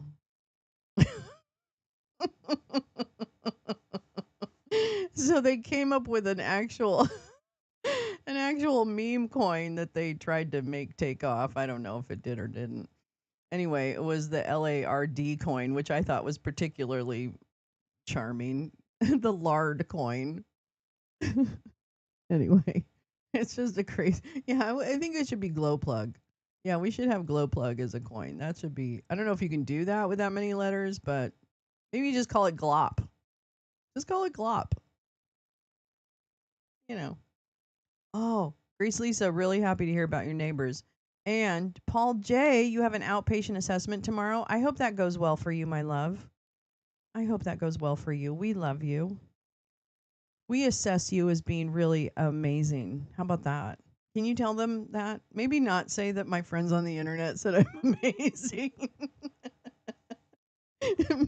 maybe not talk about the people on the computer, that you actually have friends on the internet. It never sounds good to say, here's my friend from the internet, right? Like that seems like it seems like a red flag. I don't know. I know, too bad it wasn't a real coin. Exactly. I might just create like a physical coin of the lard coin. I think that's a great idea. Maybe if anyone wants to design that, that would be great. And I'll definitely give you credit. We'll give all the money to charity. Oh yeah, stickers. That's right. I know, Tom, you're so good. I need to get my act together on the merchandise. I've got some good designs. I should definitely put them up. I'm so happy for you, Grace Lisa. You don't have to have stupid dumpers living next to you. Thank God. I tell everyone I'm close to. Here's my friends on the internet. I would buy stickers. I would too. All right, I'll figure my shit out.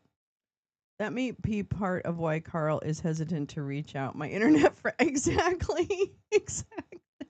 Hey, man, I totally understand that. I totally understand. I forgot to turn on my little pink light. I totally understand it. Carl, no, there's nothing. I have nothing but love. So don't worry about it. I completely understand. Oh, I don't think that looks so good. I'm going to turn that off. Fuck it. We're going to go dark. We could put the money in a legal defense fund for ICE targets. Ooh, that's a great idea. We could give it to Churla. Churla is an organization that's helping here in Los Angeles, or we can give it to I don't know. We can give it to whatever we want. I don't know how many of these we're actually going to sell, to be honest with you. There is too much going on, Badger. Yep. Texas cheating map is insane. Yep. Non-doctor head of CDC. Yep. Redacting third-party names from Epstein grand jury. Yep.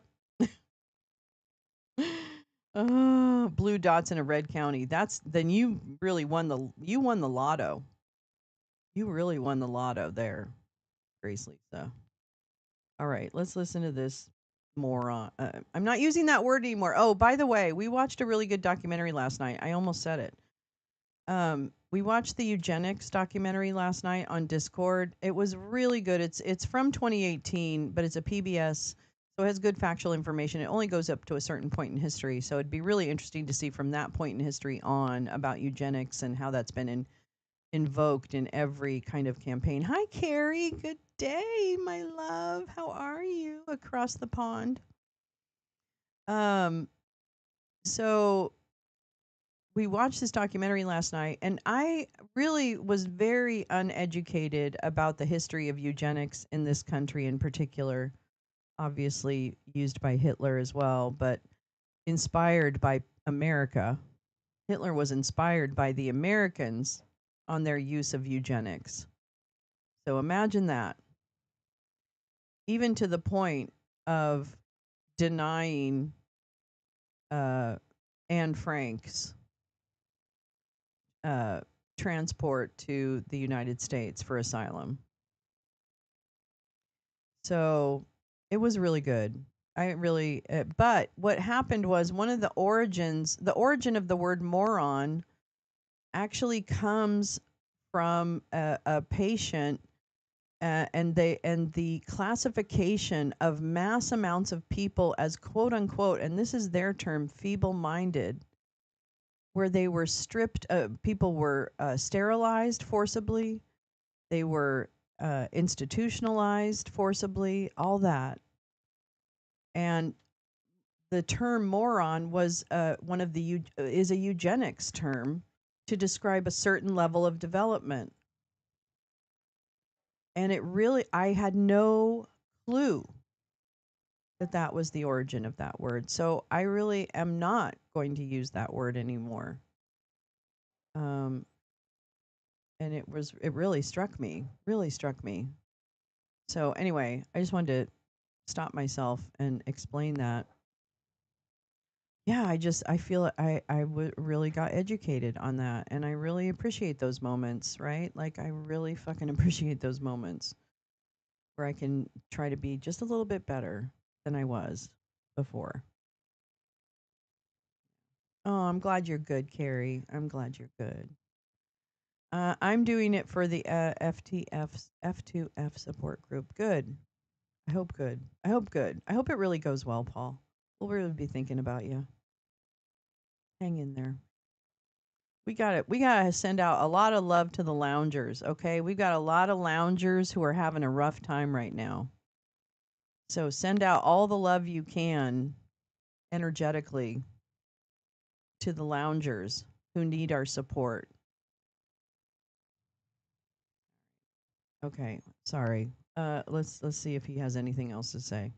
And studying this, but I think the potential is certainly for us to do more and not to replace people, but to augment them, to make them even more effective. To augment them. I Oh, think it makes them that's better. the aspiration we all should have, but I think we have to begin federal, state level to change our educational structure to prepare people for a world in which you won't be hired as an actuary because machines do that. So that's something I think we're not yet up to speed yet. My time is expiring, but a quick question, Mr. Cohen, I'll ask you.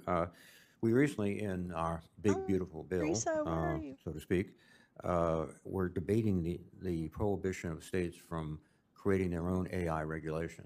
It fell out of the bill, thank goodness. So moron. at this point, legally, states Paul can J. have Moron. AI regulation. We've all talked about transparency, all the good words we've mentioned, but that only happens definitely, Lee. if someone is there with Sending love to a you cop on too the and beat. your friend. So is your approach that we should have state regulation? Certainly if we don't have national regulation.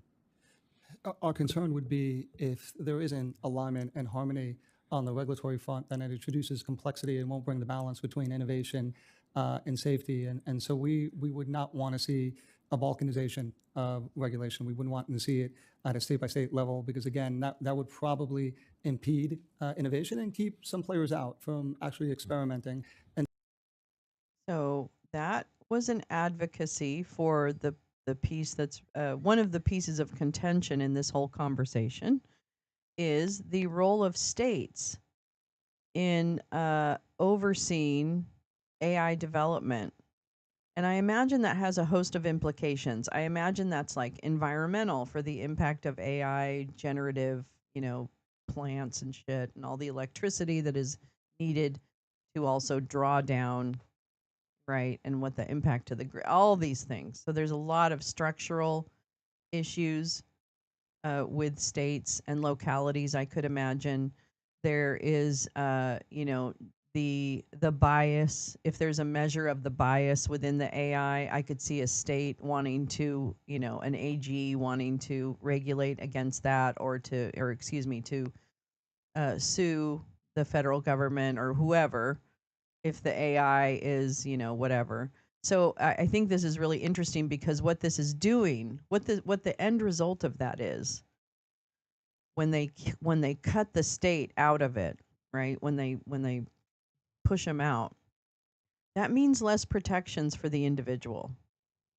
Bottom line, because the feds are not just from sheer design, are not going to have the best interests of you as a Indianan or a Alabamian or an Idahoan. They're not going to have the best interest of you, but your state would have and your locality for that matter, would have much more interest in preserving your rights, and you could advocate and redress your grievance with your local and state officials far easier than you can with a federal. See? So it takes a lot of power out of the hands of the individual when they do that. So there. Butterflies. Hi, butterflies. I watched a stream yesterday about a woman living in a van and all the problems she's starting to have. Trump is going after the homeless. Certain states are passing laws. Oh, yeah. I imagine that Val is on top of that because we've talked a little bit about, just what the perils have been and what she's, how she's handled different things. So definitely, I'll let her know. Maybe drop it in Discord if you have access to that. If states have to handle everything anymore, why are we paying federal taxes? Right. Well, and the thing is that they're really, we should be, well, and here's the thing. Is there a world where state and local income taxes go up because of the increased cost sharing that they have to do with the feds? Has anyone asked that question? I'm sure someone has. But I can only imagine that taxes locally and statewide would go up if you have, right? Like if you have additional cost sharing that you now need to do as a state, you need to increase revenue. And what about the states that are already kind of in the red? No pun intended. Right? Like it doesn't make any sense to me. Let's invent something that will replace millions of human workers. I can't see any reason for that unless it's to exert control over people, right? And this guy at IBM is saying, "Oh no, you're not going to lose your job. Everybody's going to be employed." Okay. Okay. All right. So the greater clarity we can have, the greater certainty This guy's that we can like, have, "Don't let the in states general touch markets, it." that No, you're going to that see more nobody can play with their toys. and the more embracing of Yeah, I think transparency. Idaho's Just pretty a quick point. unfortunate. I I love believe New York Idaho. State It's such a has beautiful already stepped state. forward with regulations And in many cases, they're the leader in sort of financial regulations, better sometimes than Yeah, the exactly, U.S. Carla. They government. plan to send people to camps. Would that Yep. be the model that you would support nationally? I would have to look at it more deeply against other models, but it's more important that we would just have a single standard. And again, if you have lots of standards, people will go to the lowest standard, and that would be regulatory arbitrage, and we would not want to see that happen. And the only thing worse would be no standard, and it'd be a gunfight in the Old West. So thank you. Senator Britt. Thank you so much, Mr. Chairman, Ranking Member, and Guess witnesses what? for being here today. We're Just gonna to do comment some on what traveling Senator in Reed said, I time. think when we're looking at this kind of sort of uncharted territory, what I don't want to see is us end up in a space where we are like social media right now or other things where you can't put the genie back in the bottle. Figuring out, having tough conversations, putting up guardrails. For attending. Oops, Mr. Kellnich, let me start with you. sorry. I thought you was gonna was say interested in the something worth conversation, listening to, you but were you having with didn't. Senator Reed on the extreme weather events and the impact of insurance that we're seeing. Listen, I'm from Nevada in the West. We're seeing wildfire risk. You talked a little bit about that.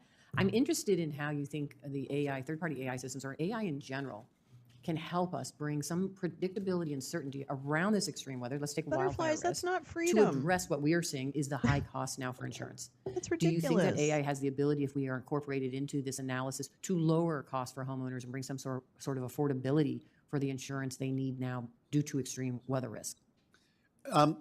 So the way the insurance industry works is it is intended to have adequate capital for catastrophic events. So the wildfires, for instance, in Los Angeles, that's not putting the insurance companies out of business.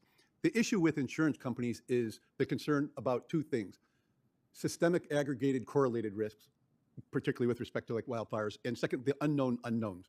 So the wildfires are not unknown unknowns. So it's in the first category. And what artificial intelligence is doing now is looking for patterns, looking for what caused a particular wildfire. What could we do to prevent it in advance instead of just paying insurance? Are the things that we can do to invest in insurance and areas to prevent the wildfires and then identify the wildfires? That's what artificial intelligence is focusing on, to aggregate that information to have a lower total cost of risk. The result of that is that consumers then could pay a lower cost of risk if they can show that they have satisfied those minimum criteria. Right. That we have fire hydrants within a certain.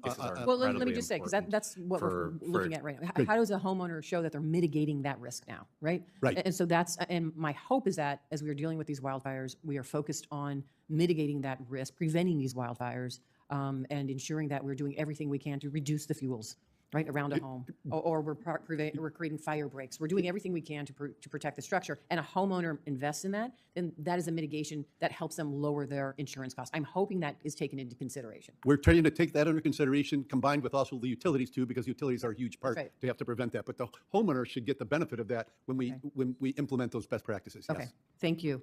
Okay, Dr. Cox, okay, let me bad talk to you copy. about my concern, and you address this. Some of the bias, some of the hallucinations. I'm more interested in how we know what's going to happen.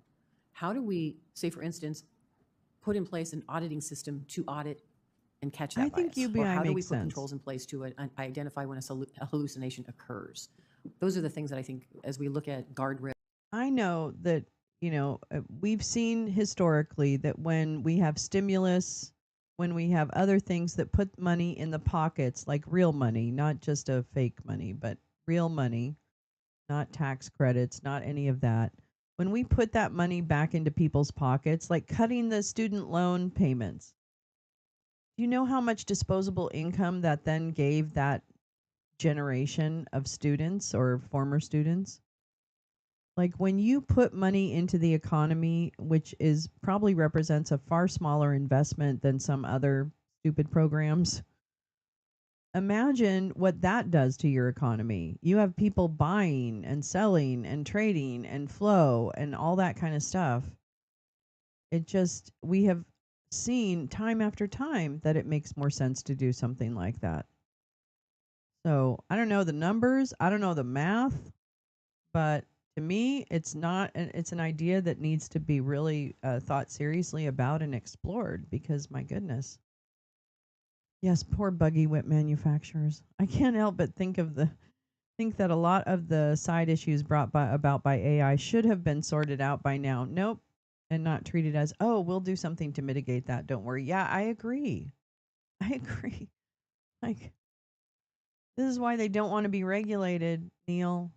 They don't want to be told what to do. It's a bunch of dudes that don't want to be told what to do.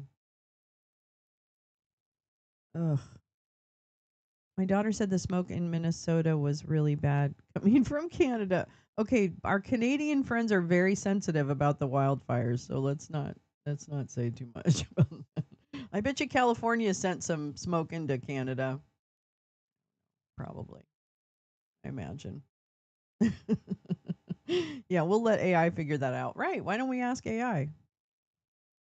Or regulatory oversight, whatever you want to call it, to protect the data. I would ask your suggestions on that, something that we need to be thinking about in Congress. Thanks for that question. It's a fantastic question. Like many things in technology having to do with the responsible deployment, it's going to have multiple layers to a solution. So that's going to go all the way from where are we getting our data? Do we know where the data is coming from? Is the data correct and authoritative? To how do we develop agents? I think that it's a relatively new area of of computing and engineering where we There's a build good agents one. that can interact, talk with each other, use tools, interact with software. Yeah, where do the agents that help I'll zip it. It's okay. Shh. Shh. No, I'm just kidding. That's a really good issue though. Who's training the agents that develop and maintain the AI tool within an organization, within an industry? That's interesting. Oh, there's all kinds of considerations. And then there's a piece around governance tooling. Like how do you actually track what's happening? Would you have a hope of being able to figure out what went wrong and retrace your steps? And then there's a lot of that that's human processes. So we're seeing that emerge, and we're building tooling at IBM that allows us to empower those stakeholders to be tracking, to be auditing, to be monitoring for bias and drift. Because just because when you tested a solution doesn't, when you built it doesn't mean it's going to be working Peter the same Thiel way is on in the future, that. Yeah, all the way back to the data. don't So it's really a worry. multi-stage, multi-part strategy, and that's definitely emerging. And companies like IBM and others are building the tools to help anyone do that. So in other words, you are building the tools that will allow other companies, other markets, whatever you want to call them, other industries to be able to incorporate those auditing tools, those control measures to ensure when they are utilizing an AI system that they're trying to guard against the bias or hallucinations or any other types of activity that are not going to really have an impact on the truth. Who decides what activity is aberrant? Is that correct? That's correct. And there's two important things that you said. One is you said systems. It's not just the model; it's the whole software around the model. And then the other point there is that companies don't have to reinvent this and do this on their own. They can have trusted technology partners that help them achieve that. Thank you. That Thank makes you, Mr. Chairman. sense. Thank you, Senator Cortez Masto. Senator Blunt Rochester. Thank you, Mr. Chairman, and thank you also to our witnesses for attending today's hearing. Dr. Cox, I'd like to start with you. First, I would love to follow up afterwards on the conversation with Senator Reid regarding the elimination of jobs and any kind of research that you have or know of. You mentioned specifically lower skilled workers becoming more productive, but not those jobs being eliminated. So as former Secretary of Labor of Delaware and focused on jobs, I'd really love to follow up with you later on that. But for my questioning today, AI, we know, can spot unusual trading faster and help catch problems sooner. This can make capital markets safer and more transparent, especially if the firms can prove that these problems really did happen with good records. For example, AI can look at suspicious trade patterns and alert regulators to investigate for potential market manipulation attempts. What concrete metrics should policymakers prioritize to validate that AI improves market oversight and stability? That's a great question. This is going to have to, evaluation, I think in general, is one of the most interesting and difficult parts of AI. The top level capabilities are very exciting, but the question of how do we measure things is really something that's arguably the most important part of all of this. And I think that's going to have to happen industry by industry. We can read it. And it's going to have to happen with the partnership between public and private and different stakeholders to be able to define what ultimately, Thank you, Max. how you're going to measure that progress. And in business, we do this all the time. We're measuring KPIs of our success. It's an art, and I think it's something that we all have to do together. So, to dig a little deeper, like what records maybe should firms keep so that the regulators can replay what happened? And I'll open these two questions up for the panel. Thank you for the question, Senator. So there's two things I think about in terms of your question. One is we measure a lot of the outputs of these models. We should be focused also on the inputs. And so understanding the inputs into the models requires Was there good documentation? Did you have a handle on the data that fed the model? Who trained the model? All of those things should be what we have available anytime we put a model in place that we think is going to drive productivity, efficiency, or effectiveness. And what Because right parts now of we are that then all are focused on also the output and trying AI? to measure I'm the output. confused. And as you said, it's a little bit of an art because it doesn't necessarily translate, a KPI doesn't necessarily translate into your balance sheet, your income statement very neatly today because people are still exploring, understanding it. So the other part of it is I think about surveillance and fraud.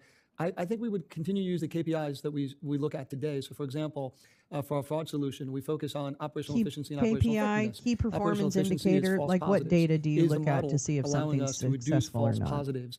And if it does that, it allows the institution to redeploy that capital in a more effective way. On the other side of it, is it more operationally effective at identifying instances of fraud or market abuse? And we've just talked about this before.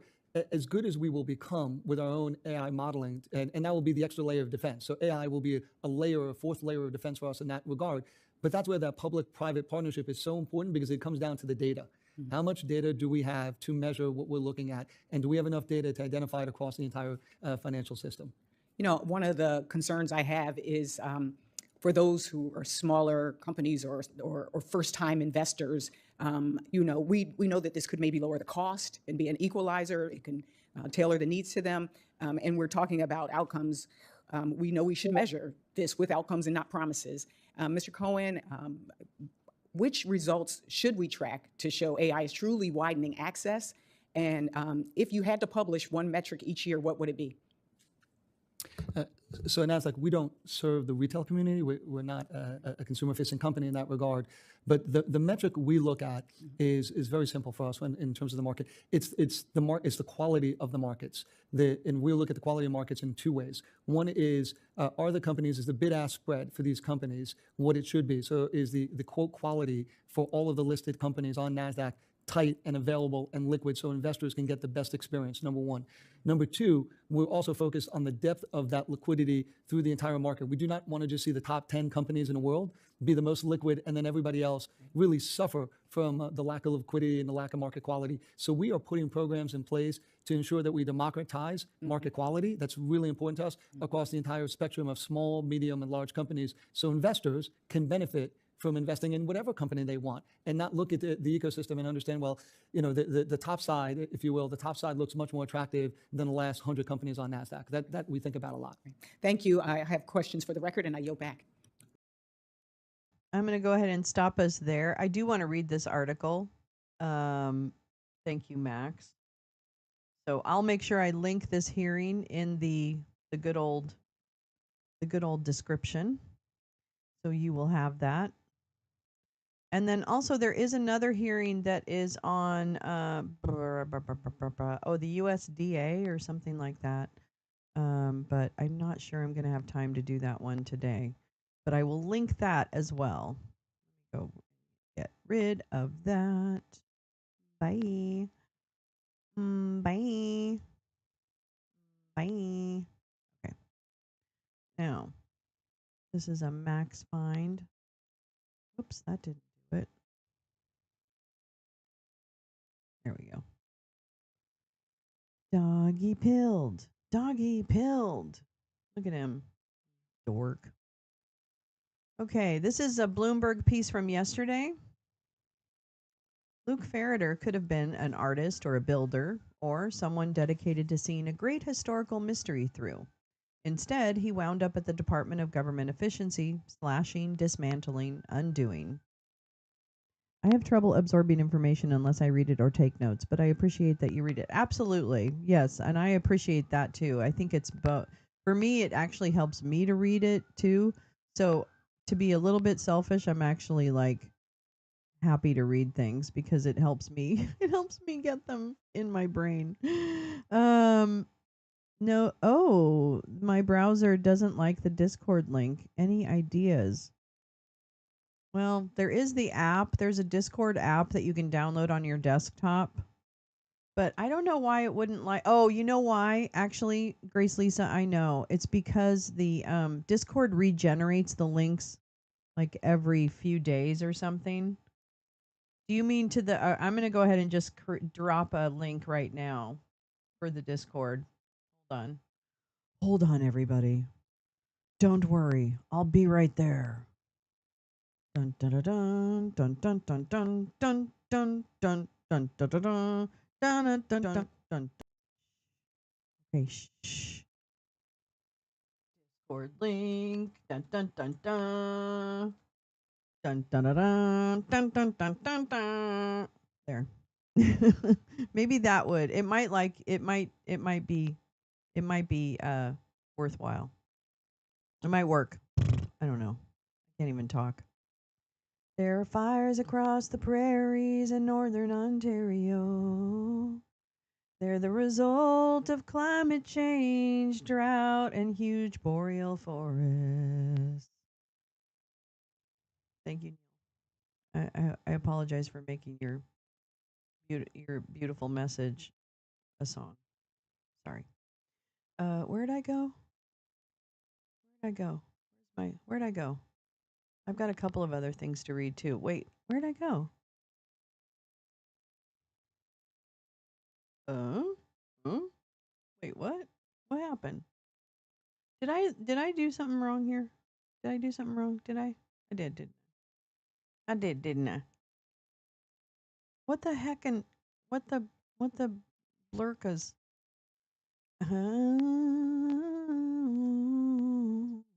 Where doggy go? Where's the dog? Where'd doggy go? Hold on. I'm a dummy. Dummy. Okay. Oh wait, it's right there. Oh god damn it. So stupid. No, it's not you. Oh my God, Grace Lisa, never apologize, please. This is 100% operator error. Don't even worry. Okay, here we go. Let's settle in. This is a long one. So settle in, folks.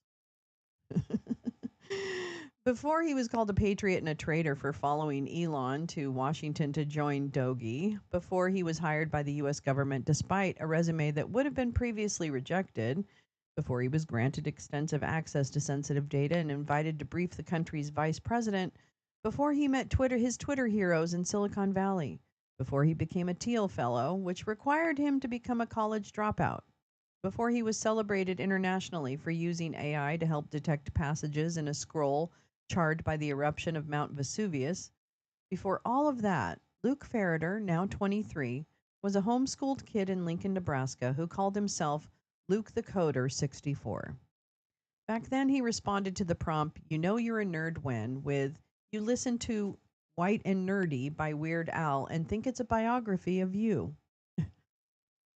P.S. I don't tell people names or identifiers or personal details when I talk about how great the lounge is or even say the name of the lounge. I just say you're a group of intelligent, empathetic people who are fun to hang out with and up on current events to a level unlike most. There you go. And we do fun things. That's right. I know. Everybody should have a lounge. You know? Back then, okay, with a biography of you. The Martian was one of his favorite books. He was a bell ringer at church. He played piano and golf, chess, and Kerbal Space Program. During his high school summers, he helped build an app that could link those in need to local charities. It's still in use. Back then, his father introduced him to an artist, Charlie Friedman, who wanted to create a musical installation that people could move through, hearing different notes at different times, and experience individual and communal. I've always been interested in how humans are easily manipulated by power, by bright lights, Friedman says. He needed someone who could code and build and commit to a project that was a concept. Ferreter was around 15 when he began working with Friedman and 19 when they first exhibited Soundtracks for the Present Future, composed of 59 hanging computer-controlled guitars and mandolins. Hair in my mouth. My hair is covering. Composed of 59 hanging computer-controlled guitars and mandolins at a contemporary art center in Omaha. Ferreter called it magical.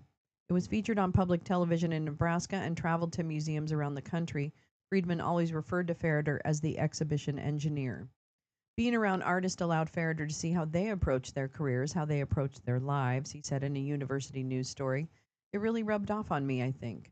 He considered becoming an artist. He started to create what he called an exploding toaster. He was devising some things that he thought were kind of art pieces. Friedman says. But at 21, after 7 months as an intern at Musk's SpaceX starbase in Texas, he told Freeman he thought of himself differently. I realized what I love to do is solve other people's problems.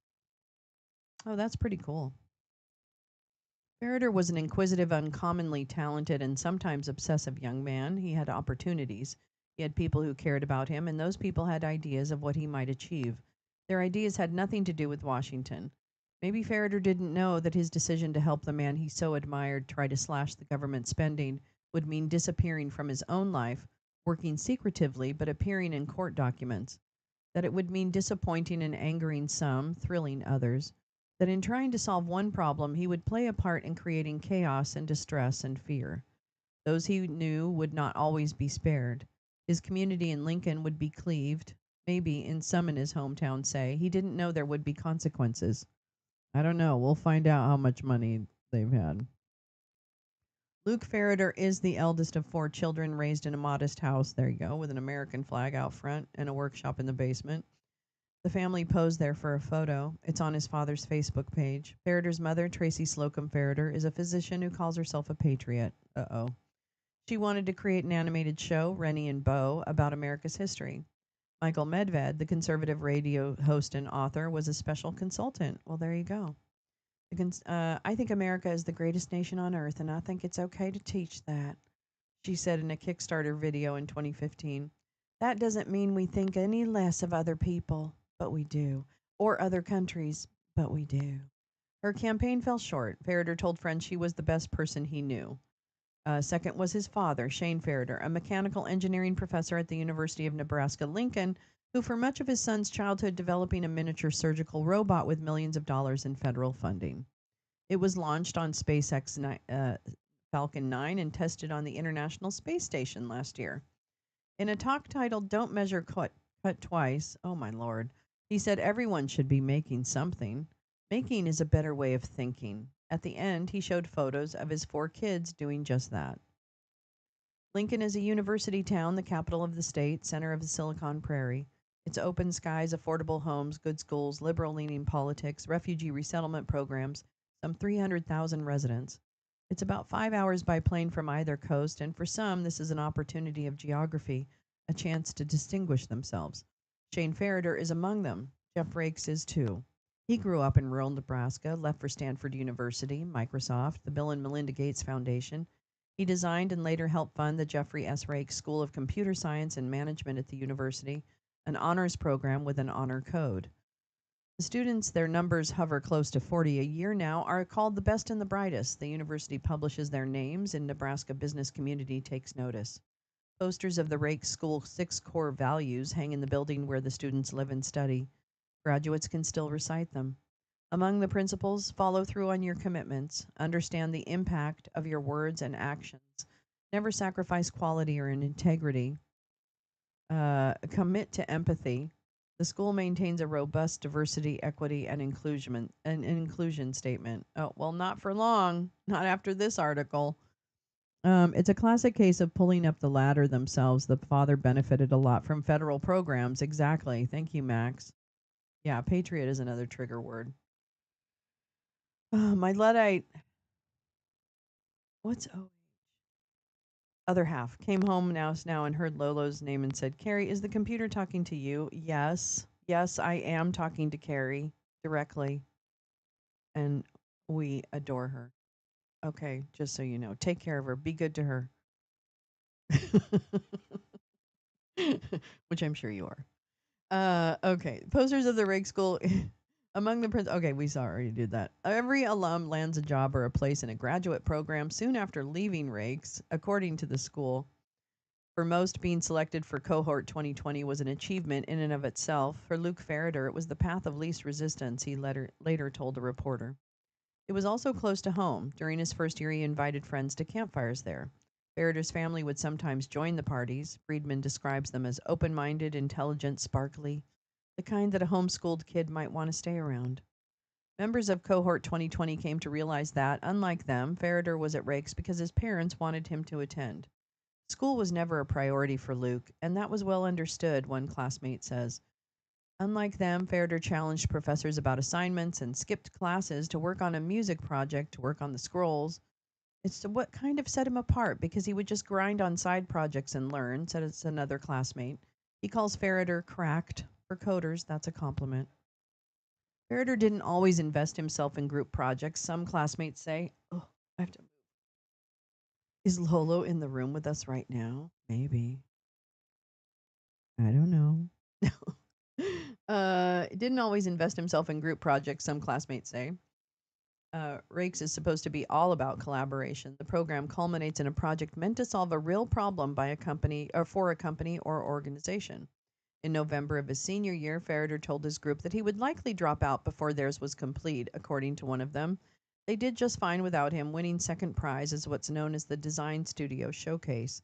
It's held at the Nebraska Innovation Campus, where Fareder's father helped plan a makerspace for the university and the Lincoln community. Fareder, no surprise, set up a workshop of his own in his dorm room.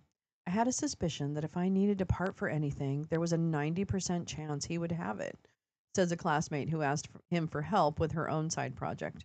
His room was full of little wires, computer chip boards, mini embedded system computers, things in boxes. They mostly talked about coding. Luke would share ideas for how I could learn on my own, she says. Some other students had different recollections of Fareder, that he once redid a female classmate's work on a project without consulting her, that he questioned the need for an international conference for women in tech that Rakes sent students to attend. When he dropped out, a few women noted with some satisfaction that his departure tilted the gender balance. At graduation, it was 19 men and 18 women, as close to equal as it had been since the school's founding in 2001. On PolitiChat, a group that's set up by Rake students, Fareder identified himself as hopelessly lib-right. That's lib for libertarian. He would be passionate about being contrary, says one classmate. I don't know the extent that he believed in some of these things. He just wanted to push people. That wasn't always welcome. Like a lot of group chats, it became a pretty rough echo chamber, wrote one classmate who created a private chat, PolitiChat, to allow dissenting opinions to be heard more openly. Fareder was invited to join. He was there. He was on Twitter. He was on YouTube and TikTok and Instagram and GitHub. He was almost 19. I think college as a whole is overrated. Peter Thiel had a good bit about this. That's right. That's a Luke post in PolitiChat from November 16th, 2020. Well, he's up our ass is where Luke is.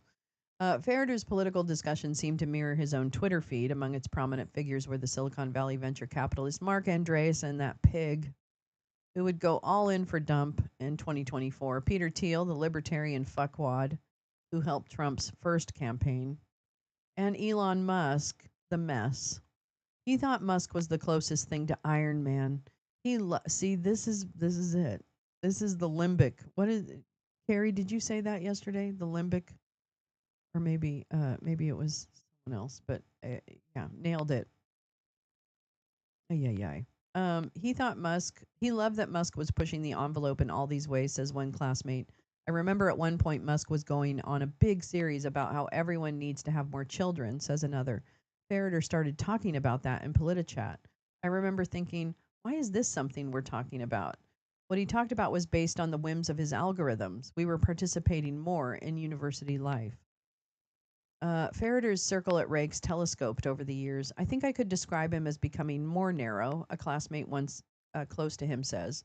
By the time he dropped out, some from those campfires weren't talking with him regularly or at all. Most of those who had remained in touch didn't respond to our request for interviews. One works for Virtual Incision, the robotics company Fareder's father co-founded. A second recently left. Shane Fareder, the dad, declined our interview requests. Fareder's classmates who talked with us asked not to be identified because the political atmosphere is so charged. Bye, Adriana. I love you. I love you, girl. Be safe. Love to mom, too, okay? Love you. Thinking about you, too.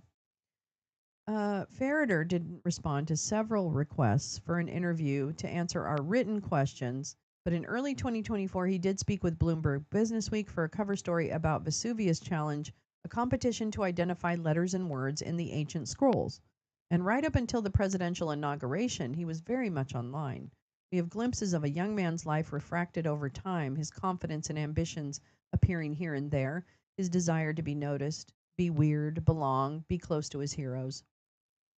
From January 2022, when Ferreter is a sophomore, he and Friedman are installing soundtracks at the Everson Museum of Art in Syracuse, New York. I have to take a drink of coffee.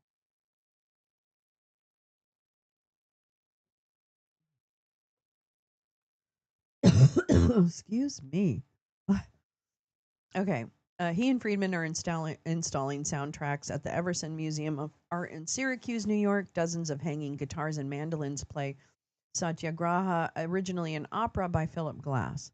Ferreter is lanky, masked, hair flopped over his forehead, glasses, orange sneakers. He walks through the room as if he's conducting. They don't know that I'm learning about C++ 17. Sorry.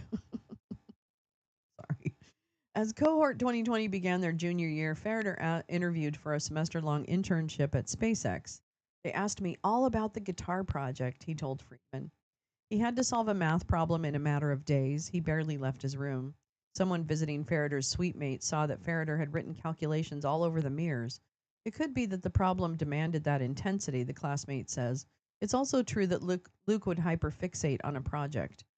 Later, when asked on X about his process for projects, Ferreter replied, "There is no process. I just think about them nonstop." There you go. Yeah, the chuds are living in their limbic system. Yes. Right. Oh, Karen. That's right. It was Karen. I think you are correct. You are correct, ma'am. When Ferreter arrived at Starbase in Texas in January 2023, everyone was preparing for the first test flight of Starship, the world's largest rocket designed to one day carry people to Mars.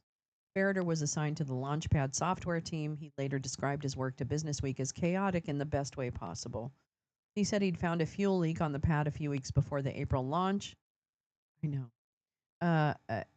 Before the April launch, which was a really big deal. On the day of liftoff, he joined a crowd watching from a spot several miles away. He said he could tell when the routine he programmed went into action. Oh my goodness, that was cool. Maxwell's challenge to her sex trafficking charges is slated for a discussion on September 29th. Mark your calendars. I think it is, right? I think it is old. Yeah, Maxwell's challenge to her sex trafficking charges is slated for discussion. Oh, so SCOTUS. Thank you, Teresa. Oh my God. So September 29th, kids, put it on your calendars already because the lounge is going to be open. Open. We will be there. What a weird world. What a weird world. What a weird. Carrie. Oh. Crow woman. Hi, Crow woman. How are you? I hope you're good. DIY driver, Ariel. I don't think these people like me. Spinnaker. And Anita. Oh, lovely. Oh, Carrie, that's so sweet. Thank you so much. Thank you so much. Let me get I want to do a nice.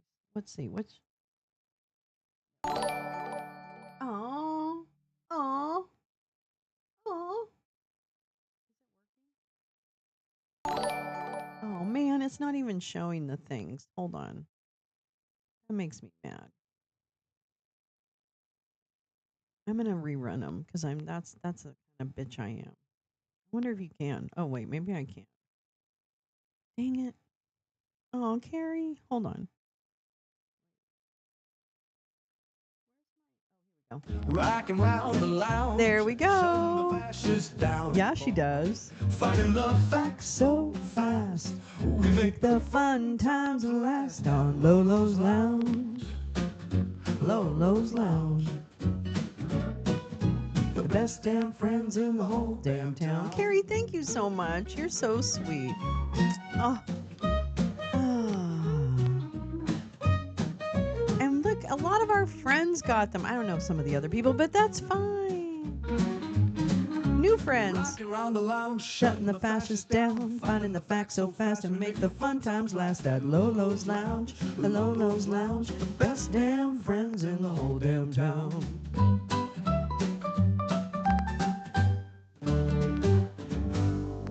Oh, thank you so much, Carrie. Oh, I need to upload some new songs too. I have a couple of ideas, so don't worry. There will be new songs coming. Thank you, my love. You're so kind and generous. I really appreciate that. Not necessary, but I definitely appreciate it. It really helps. Really helps. All right, back to Farrader. Yikes. Josh. DJ, please. Yeah, right?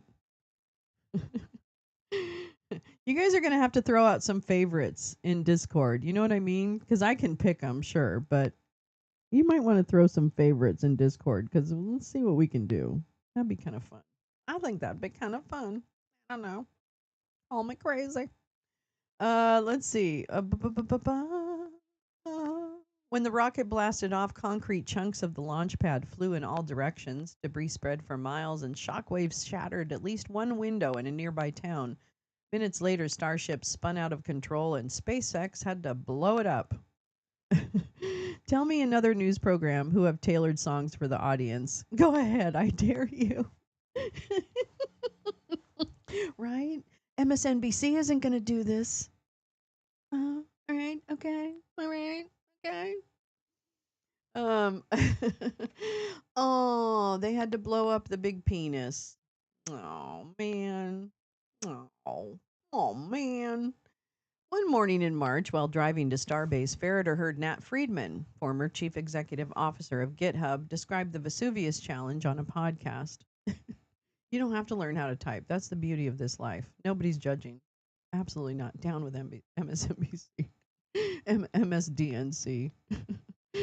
On a podcast, the volcano that destroyed Pompeii in 79 AD also preserved a vast library of ancient scrolls, the Herculaneum papyri, but they were so brittle that most have never been opened. A computer scientist at the University of Kentucky, Brent Seals, had figured out how to virtually unwrap 3D scans of the charred scrolls, and with his graduate students, train artificial intelligence algorithms to detect the presence of ink.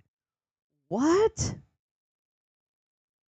What? Yeah, you can't. It just does it randomly. It's not even necessarily, I don't even think you have to be watching, if I'm not mistaken. I'm not sure that's true, but I think it is. I don't think you have to be watching. I think you have to have watched it and be open to getting gifts.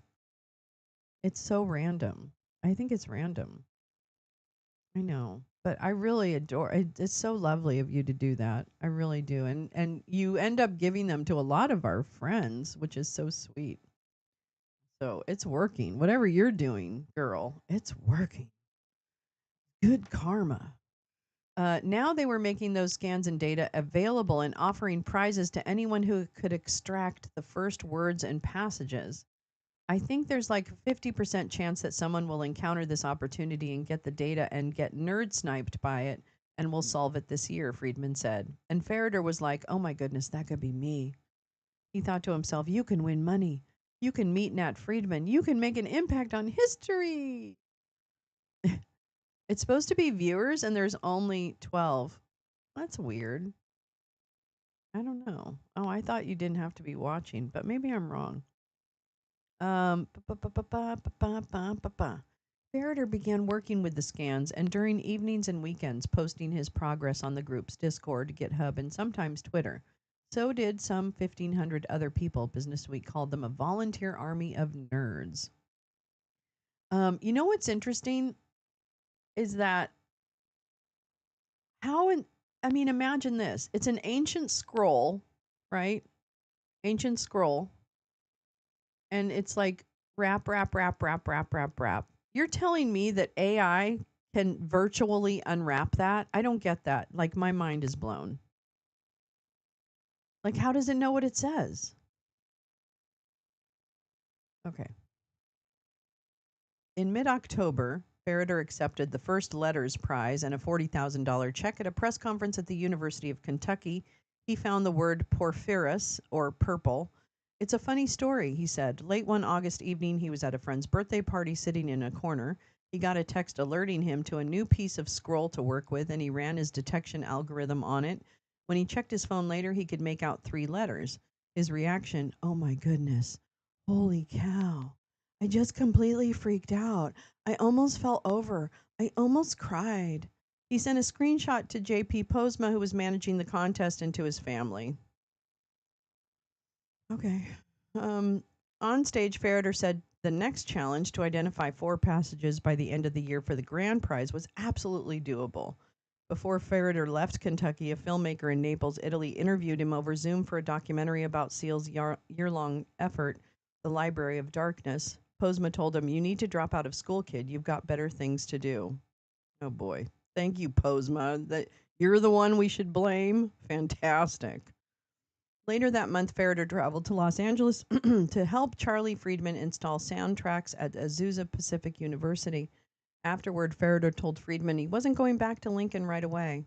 He was going to stay and meet some people like Nat Friedman, people who are more in line with what he clearly knows is his future. I think they can scan it while rolled, and then AI can figure out what the layers the ink is on. That's insanity to me, Karen. That's insanity. Yeah, exactly. Fast times at Ridgemont High. AI only has to say it knows what it says. That's my point, Carrie. That's my point. How do we know it's not lying? Ferreter attended a Roman dinner. What the fuck's a Roman dinner? At Nat Friedman's home in the Bay Area. They ate dishes seasoned with garum, a Phoenician sauce Ferreter had only read about in history books. Oh my God. He met Tyler Cohen, an economist favored in Silicon Valley. He's another person I've looked up to, Ferreter told Businessweek. He met Patrick Collison, who co-founded Stripe Inc., and David Holtz, who founded Midjourney. What's cool is I go there and all these people care about me.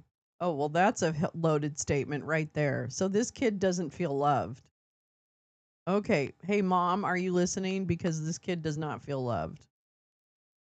Good job. What's cool is I go there and all these people care about me, he said. They asked about Starbase and the scrolls. He said he received a lot of exciting job offers at a lot of great places. It was a really, really magical experience. Cool people on Twitter are cool people IRL in real life, okay?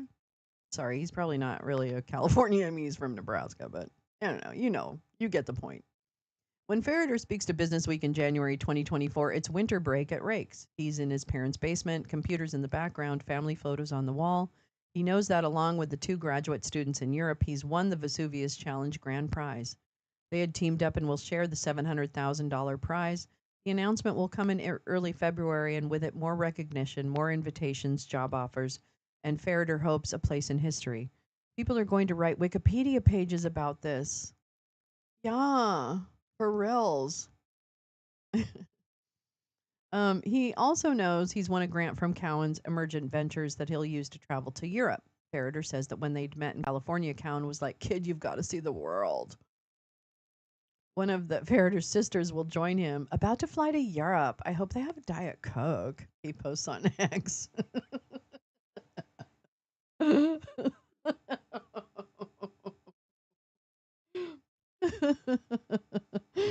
Roman, I know. I think it's just the Phoenician sauce. I don't know. It's probably, I don't know. I'm sure.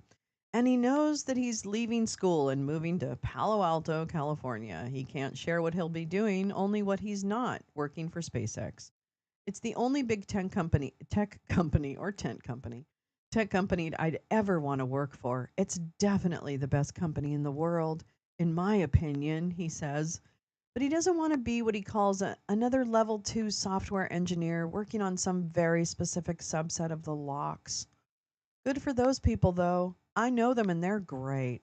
But I'm not sure that's what I want to do. I don't think a single Stanford, Harvard, or MIT student work on the Scroll Prize. Oh, I don't think I saw. You'd think several dozen students from those schools would want to work on this. Why didn't that happen? What failed? Is the prize less cool than I think it is? What are they doing instead? Behind frenemy lines. He's at Blue Origin. I see. So he was at Blue Origin visiting, I guess. I did this while interning at Starbase at Elon Musk. That's right. It's not every day that your biggest hero sends $2 million to support your what?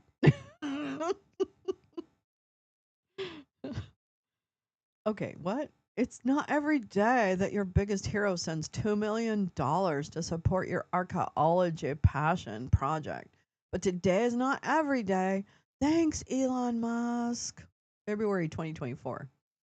Farrader gave an exit interview to the University of Nebraska student paper in early March. By then, he could disclose he would be working for Nat Friedman and Daniel Gross at their venture fund, NFDG. He said it was a once-in-a-lifetime opportunity. A week later, Farrader was at the Getty Villa Museum in Los Angeles for the Vesuvius Challenge Grand Prize ceremony. The leader of his team, Yusuf Nader, hadn't been able to get a U.S. visa in time, but Julian Schillinger joined Farrader on stage as Freeman presented their $700,000 check. The atmosphere was electric, Mr. Sales said. It really felt like a miracle had occurred. Contest rules required that the winners share their models and code. Work on the scrolls would continue, and all three were offered positions with the project. Farrader declined. Then he left for Silicon Valley. Farrader was named as one of 20 Teal Fellows in March 2024, 19 men and 1 woman. Among their qualifications, they had to give up on college and, as one fellow put it, be great.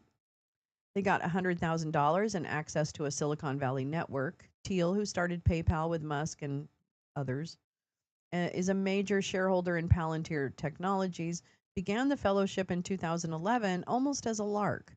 Even Farrader had trouble describing it to a friend exactly what he'd be doing. Well, there he is. Here I am, and there's the computer I built. What a mess. That's right. During that spring, Farrader spent many of his days at NFDG office in Palo Alto researching potential emerging technologies in the space industry. He traveled. I will be in Boston this week. Reach out if you're in the area, he posted on X. He attended his first Berkshire Hathaway annual meeting in Omaha to see Warren Buffett. I've never been to one and should go to one while he's still around. Okay, because dude is old. He made other trips home. The Sandhills of Nebraska is one of my favorite places on earth. Can anybody help me get a tea time? Meowing Star, good morning. Good morning. Good morning. Yeah. Carla, spoiler alert. The scrolls say stop the steel locker up in 555.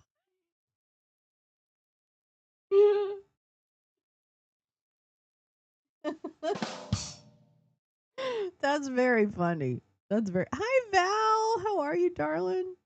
Good to see. Good to see that you're listening. No.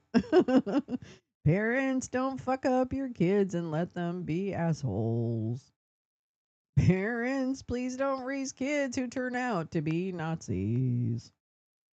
Okay. Oh boy, we're getting down to Rene Girard too. God damn, this kid went deep. This kid went balls deep. All right. During a visit to Lincoln over Easter, he stopped by the Rake School. One classmate recalls him saying how much he enjoyed being in Silicon Valley, where he was around people with similar attitudes. Silicon Valley seemed to return the welcome. Farrader was praised, popular, noticed as one of Nat Friedman's crew, a Teal Fellow, a grand prize winner. Farrader posted about Rene Girard, a French philosopher who'd taught at Stanford and influenced Teal, and apparently J.D. Vance, too. That's right. Because Vance is Teal. That's it. When we get rid of Dump, we get Teal. Period. Online, Girard is a potent name, sometimes a meme. Farrader wondered if Girard should be made a saint. He cited Jordan Peterson, of course, because of course, the Canadian psychologist, critic of modern liberal culture, and just general fucking asshole. There are cathedrals everywhere for those with eyes to see. He recommended books about the discovery of Pluto, the Wright brothers, nanosystems, and anything by Cohen. He favored deregulation. He wrote that it would be faster and cheaper to build a high-speed passenger railway on the moon than in San Jose. He expressed antipathy toward Stanford and NASA. He asked a lot of questions. He tested his ideas. He was a 22-year-old in Silicon Valley. New idea. If regulations are thick enough to stop a bullet, they are automatically nullified. Well, now we know. He wanted to discover the hypothetical Planet 9. He started an unofficial Discord channel for a Neuralink compression challenge.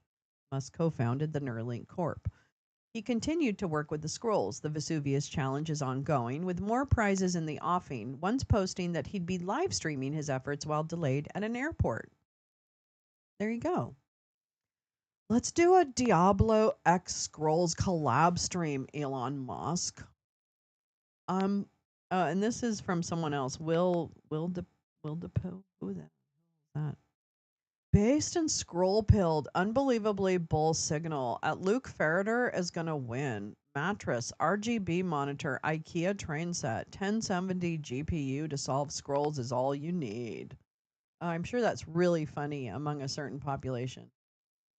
That summer and fall, Ferreter got involved with the AI grant program created by Friedman and Gross. They awarded startup founders not money, but mentorship and cloud computing credits. During what they called the founder days, Ferreter sat to the side, taking notes as entrepreneurs practiced their pitches. One former classmate says Ferreter would rather have been coding. I think he enjoyed the networking part of it, though, and he met a ton of people. The world is so shockingly inefficient, so much low-hanging fruit. Many in my graduating CS class couldn't write JavaScript or Python. Ugh. You can judge a man's character by which three-letter org he'd abolish if given the choice. Ooh, ugh. Scary. As Musk threw money and energy into Dump's run for president, as other smart coders tried to win the next Vesuvius Challenge prize, as his former Rakes classmates started their first jobs, it's possible that Ferreter wanted more, those classmates say. His skills were mostly unused, his promise seemingly untapped. His father had said make things. Nat Friedman said do things, and soon, it seemed, something came along. Working overtime to ensure your tax dollars will be spent wisely. In November of 2024. We need super high Q, small government revolutionaries willing to work 80 plus hours per week and unglamorous cost cutting. Elon and Vivek will review the top 1% of applicants. Applicants, not replicants. I tried to open it. It turns out that Lolo has them all. I've got all your tabs. I've got all your tabs. There could be a whole line of I hate shirts. Oh, Jane, I was thinking about that last night. I really was. Hey, Val, let me know if you got a Cash App from me a while back. I think a Cash App. Let me make sure that you got that. Cash App. I Cash Apped you, ho. I'm not so fond of Vivek either, and Vivek is not fond of me. In the days before Thanksgiving, Ferreter returned to Lincoln to accept an award from the Heartland Robotics Cluster for his exceptional contributions to AI and the Nebraska tech community. On stage at the Innovation Campus Conference Center, surrounded by his family, Ferreter talked about his work with the Scrolls. He hasn't spoken publicly in his hometown since. That evening, Ferreter joined friends for Thanksgiving Throwdown, a combat sports event outside of Omaha. On the drive back, he told them about being at the same house parties as Musk. He hinted that he was working on something new. Happy Thanksgiving to all, even the haters and the losers. You guys are losers. In early December, Ferreter joined that same group on a Discord call. One of them says Ferreter told the group, guys, you can't talk about this, but I'm actually going to be a part of Doge. This might be actually a thing I can do. The reaction was muted. Some weren't sure if this was the Department of Government Efficiency was a serious effort, but they understood the draw for Ferreter. It was some weren't sure. Whoops, sorry. One person on the call says he didn't think Ferreter was that excited about cutting government waste, just working with Musk. He asked if Ferreter would get to meet Musk and recalls Ferreter saying, "That's the dream." Oh boy. Oh Q. Oh Q. Oh, Q did a good job. At Doggy doesn't fear the storm. It is the storm. One Doggy member, Sahil Lavingia, sorry if I don't say that right, founder of Gumroad, said the hiring process included vibe checks, overcalls on Signal. Did you vote for Kamala Harris? Are you comfortable working for Donald Trump? Lavinia heard that many other coders had been rejected. They had the wrong vibes. Elon Musk is a dick. Yes. Elon Musk is a vegetable. Elon Musk is a eggplant. I hate Elon Musk. Yeah. I don't even know if I want to put him on a shirt. I'm not so fond of Vivek. I'm lukewarm on Vivek. No, I'm not. I can't stand him. Once Farrader had been vetted by Doggy, he had to be officially hired into the U.S. Digital Service. The group, the part of the executive office of the president, had been bringing in tech experts to help modernize the government since 2014. It was the gateway for those joining Doggy. In November, Farrader sent his resume with a one-line note, super passionate about serving my country in the USDS! Exclamation point. Luke's resume didn't pass muster, says a former senior government official who requested anonymity for fear of retaliation for discussing the hiring of Farrader and other Doggy members. It's not to say he isn't smart, but the USDS requires applicants to have a college degree and at least 5 years of industry experience. You have to bring some expertise. It's not just like, oh, I wrote a Python AI thing. Yeah, that's not going to cut it. The official says that many of the younger software engineers who'd been approved by Doggy would have been rejected by USDS. They actually don't have the wisdom from having burned your fingers a number of times. And the official says they hadn't developed an essential skill. It is as important to be able to influence people in power as it is to write code. That the official also knew that none of that mattered. USDS wasn't supposed to conduct its usual screening for Farrader or the others. We had to make sure that we didn't throw out people we shouldn't. We reached out to the White House about Doggy's hiring practices. In an email, spokesperson Harrison Fields wrote, Doggy rigorously evaluated its technical and engineering talent by administering an industry-standard coding exercise, which validated every member of the Doggy team's capabilities and skill set. Additionally, the recruiting team conducted reference and background checks to confirm each employee's qualifications. We are proud of the selfless contributions to the country and the American taxpayer from those committed to the President's mission of ending waste, fraud, and abuse. On January 2nd at 10:49 p.m., Farrader sent a message to the Teal Fellows WhatsApp chat. Hi, all. Doggy is currently looking for operations and software engineers to help cut $2 trillion from the national spend. Please reach out if interested. 13 of the 19 other fellows responded with heart and dog face emojis. In the weeks in the weeks ahead of Trump's inauguration, Farrader went dark. Disappeared from GitHub, TikTok, Instagram, and YouTube. On LinkedIn, his location is Antarctica. He played online chess as Luke Boy on January 7th, his last game for months. On January 11th, he reposted a comment from Musk. Incompetence is the limit indistinguishable from sabotage. Uh-oh. He hasn't posted on X since. Woo. On the first Sunday in February, Wired magazine identified 6 of those who had responded to Musk's call. Luke Farrader was among them. They were easy to mock, maybe to fear. They were young and inexperienced, all male, part of another army of nerds. One called himself Big Balls, and Bloomberg News revealed had been fired from an internship for sharing information with a competitor. The Wall Street Journal reported that another had posted racist comments. None were as tech famous as Farrader. The White House's executive order creating Doggy said it would modernize technology and maximize productivity. It took a couple of weeks to realize that despite the stated mission, their main focus would be destruction, says a current government employee who, like others we interviewed, requested anonymity because they're not authorized to speak with the media. That it was less about evolving and improving than tearing down to the floorboards. I think part of what confused everybody was that you had these foot soldiers you were seeing, and you assumed that they were there just to support the generals, but they weren't. The generals had delegated everything to the foot soldiers. On Friday, January 31st, Farrader was invited to an urgent meeting about the U.S. agency, USAID. Over the weekend, Musk called the agency, which provides humanitarian assistance to millions of the world's poorest people, what am I saying? A criminal organization and a viper's nest full of radical left Marxists who hate America. After midnight on that Sunday, he wrote on X, quote, we spent the weekend, oh my God.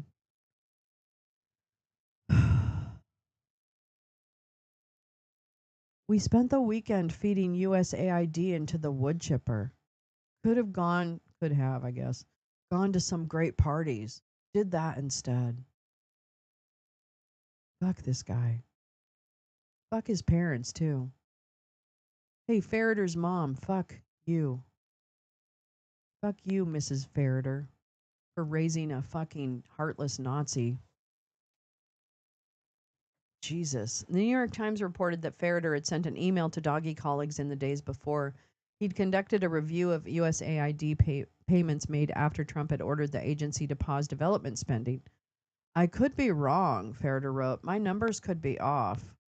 The Great Undoing, with its firings, humiliation, lacerating, and gloating, received a lot of gleeful encouragement on X. But in the days to come, someone posted traitor under Ferreter's TikTok videos. Someone on Discord warned him that the internet hates fascists. Another that he would end up in prison. In Lincoln, some came out in support of Doggy and Ferreter, appreciated what they called his sacrifice, looked forward to what they hoped would be a smaller government with fewer regulations. You know, like protecting kids from like farm accidents.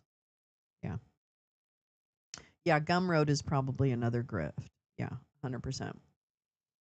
That Sunday night, Scott Henderson, who mentors young entrepreneurs and knows the Ferreters, wrote an email to Ferreter's father. He says he asked something like, "Is this true? As a father of a son the same age, you can do something about this. If this is true, what are you going to do about this?" He didn't get a response. Charlie Friedman checked in and didn't hear back either. Fascist appeared in the comments to a LinkedIn post by Shane Ferreter that had nothing to do with his son. A talk he was supposed to give at the Nebraska Innovation Studio a few days later, Lab to Launch, was canceled after online threats to disrupt it. A fight broke out at the Great Ferreter in the Great Ferreter Family Facebook group, a forum with 900 members, including Luke and Shane. The group's page notes that Ferreter is variously spelled as Ferreter with different things or even other spellings. One view of Doggy, quote, "It's a department within the current U.S. administration that a young family member was appointed to because of his brilliance and achievements." Another, "It's a collection of unqualified cyber criminals led by a South African immigrant who is illegally accessing private information." None of the Lincoln Ferreters got involved. Luke's uncle, Pat Ferreter, did speak with the Flatwater Free Press in February. "Obviously, he's a lot smarter than you and I," he said of his nephew, "and I know he's going to make the right decisions." When we called recently, he declined to comment. Oops. It's interesting. I don't, let me see actually. Hold on. Let me get this. Where are my bright eyes? Where am I? Sometimes I can't see them on this view, but I can see them if I pull up the live. Hold on. This view, but I can see them if I pull up the live. Shut up. But I can see them if I pull up the live. Shut. There we go. Sorry. Spooky. Let me see if they're trying to censor my friend Carrie. Carrie, oh, they're censoring you. That's ridiculous. I don't see any things, but sometimes they don't show me and they just censor it. But I don't have like huge controls on language. I really don't get it.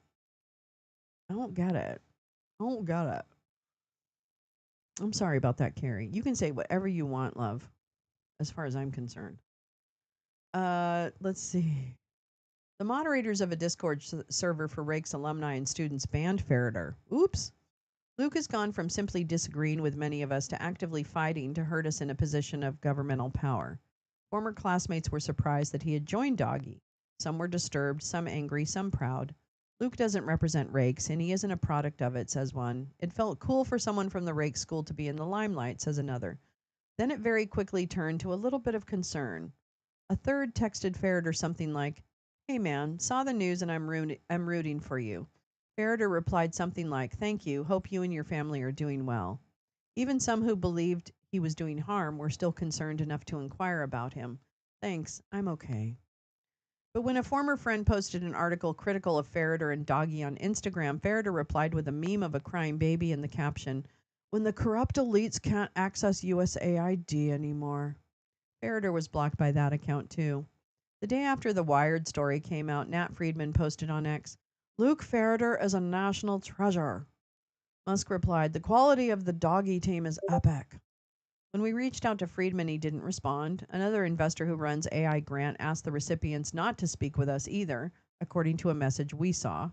None of the Teal fellows would comment about Ferreter. Posma and Cohen declined to talk with us.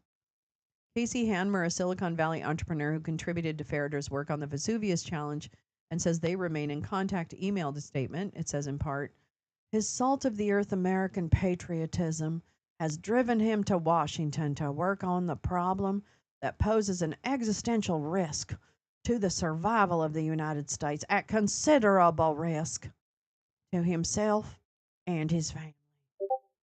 They were called the Doggy Kids, the Doggy Bros, Muscovites, and Muskrats. Sometimes they walked the halls of Washington with Musk, who moved around with his own security guards. They bragged about how hard they were working. At first, they slept on the 6th floor of the General Services Administration building. One supporter sent bio-tracking covers for their mattresses.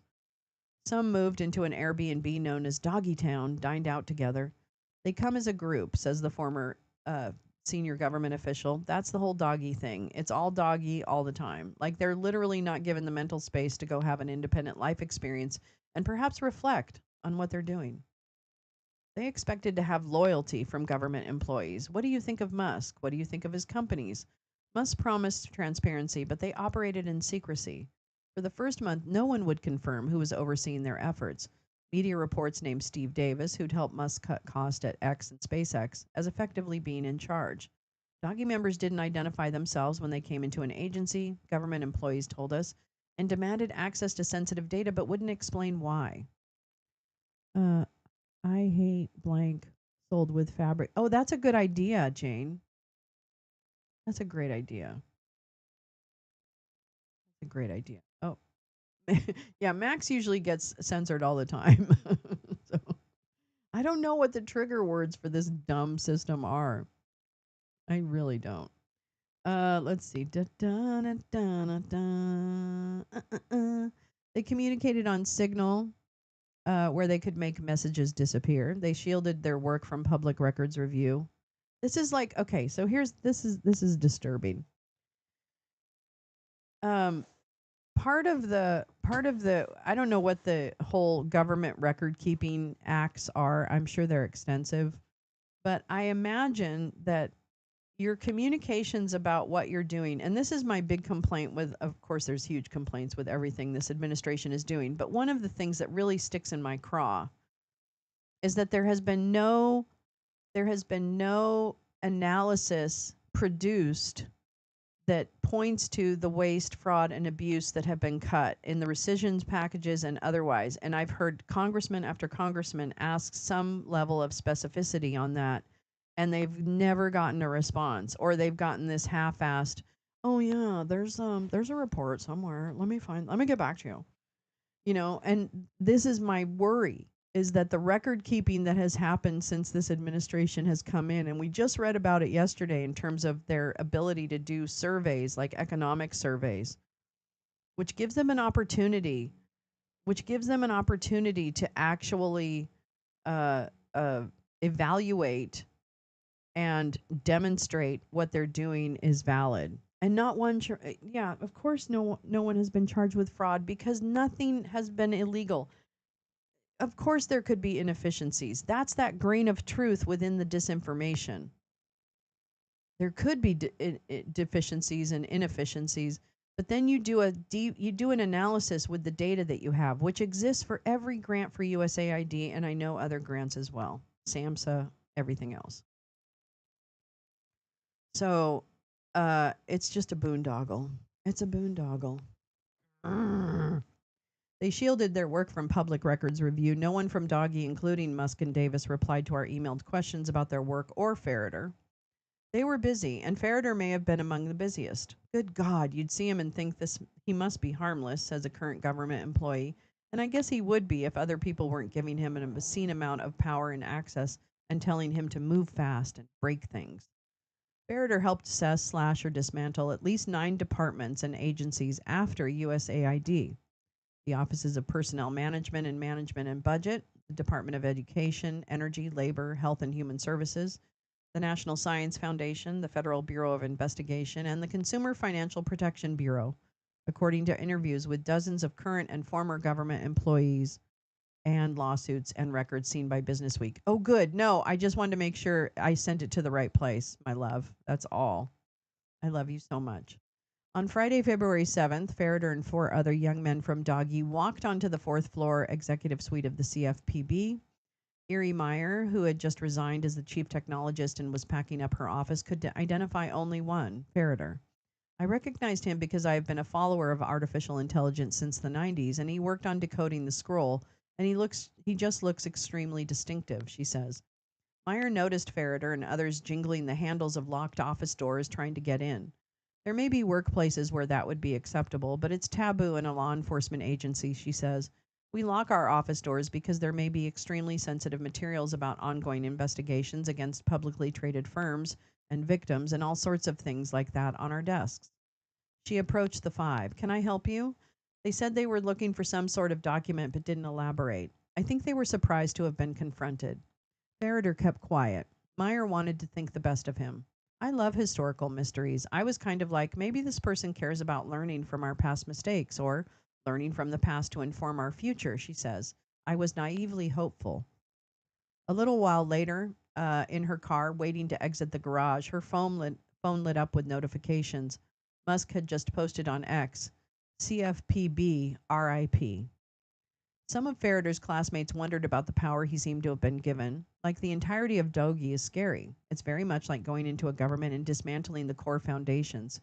It's scary from that perspective. And it's scary that 22 and 23-year-olds are doing it. And I'm saying this as a 23-year-old, one classmate says. Normally, I think experience shouldn't matter all that much, but for the government, I would like people to have experience. Ferreter had at least 8 email addresses. He worked in an agency conference rooms behind closed doors. He worked on Defend the Spend, a section of the Doggy website where agencies had to provide the rationale for every expense approval. He was regularly invited to connect, sync, and catch up on online meetings with agency officials. He was also invited to a deposition prep meeting. He's been referenced in at least 23 lawsuits. He was invited to join 17 others in the vice president's ceremonial office to update Vance on Doge's efforts.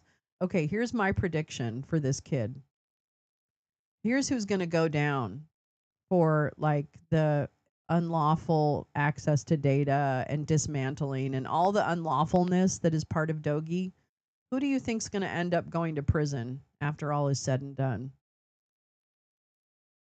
That's right. The Doggy boys. They're going to prison. Oops. Wow, Luke, you really fucked up. You really fucked up. Fucked all the way up. Ugh. Wait, what? They went so far as to cut special ed because extra funds to special ed discriminate against, quote, regular kids. Oh my God. I fucking hate these people. I'm sorry. If you don't hate these people, I don't even understand. We have nothing in common. Okay, whatever. The fundamental weakness of Western civilization. Oh, this is Elon Musk. Is empathy. They're exploiting a bug in Western civilization, which is the empathy response, because I don't have one. And I think empathy is good, but you need to think it through and not just be programmed like a robot. Don't worry, Elon. There's no concern about that with you. Doggy with Ferreter on board has curtailed HIV/AIDS prevention program that experts say saved millions of lives.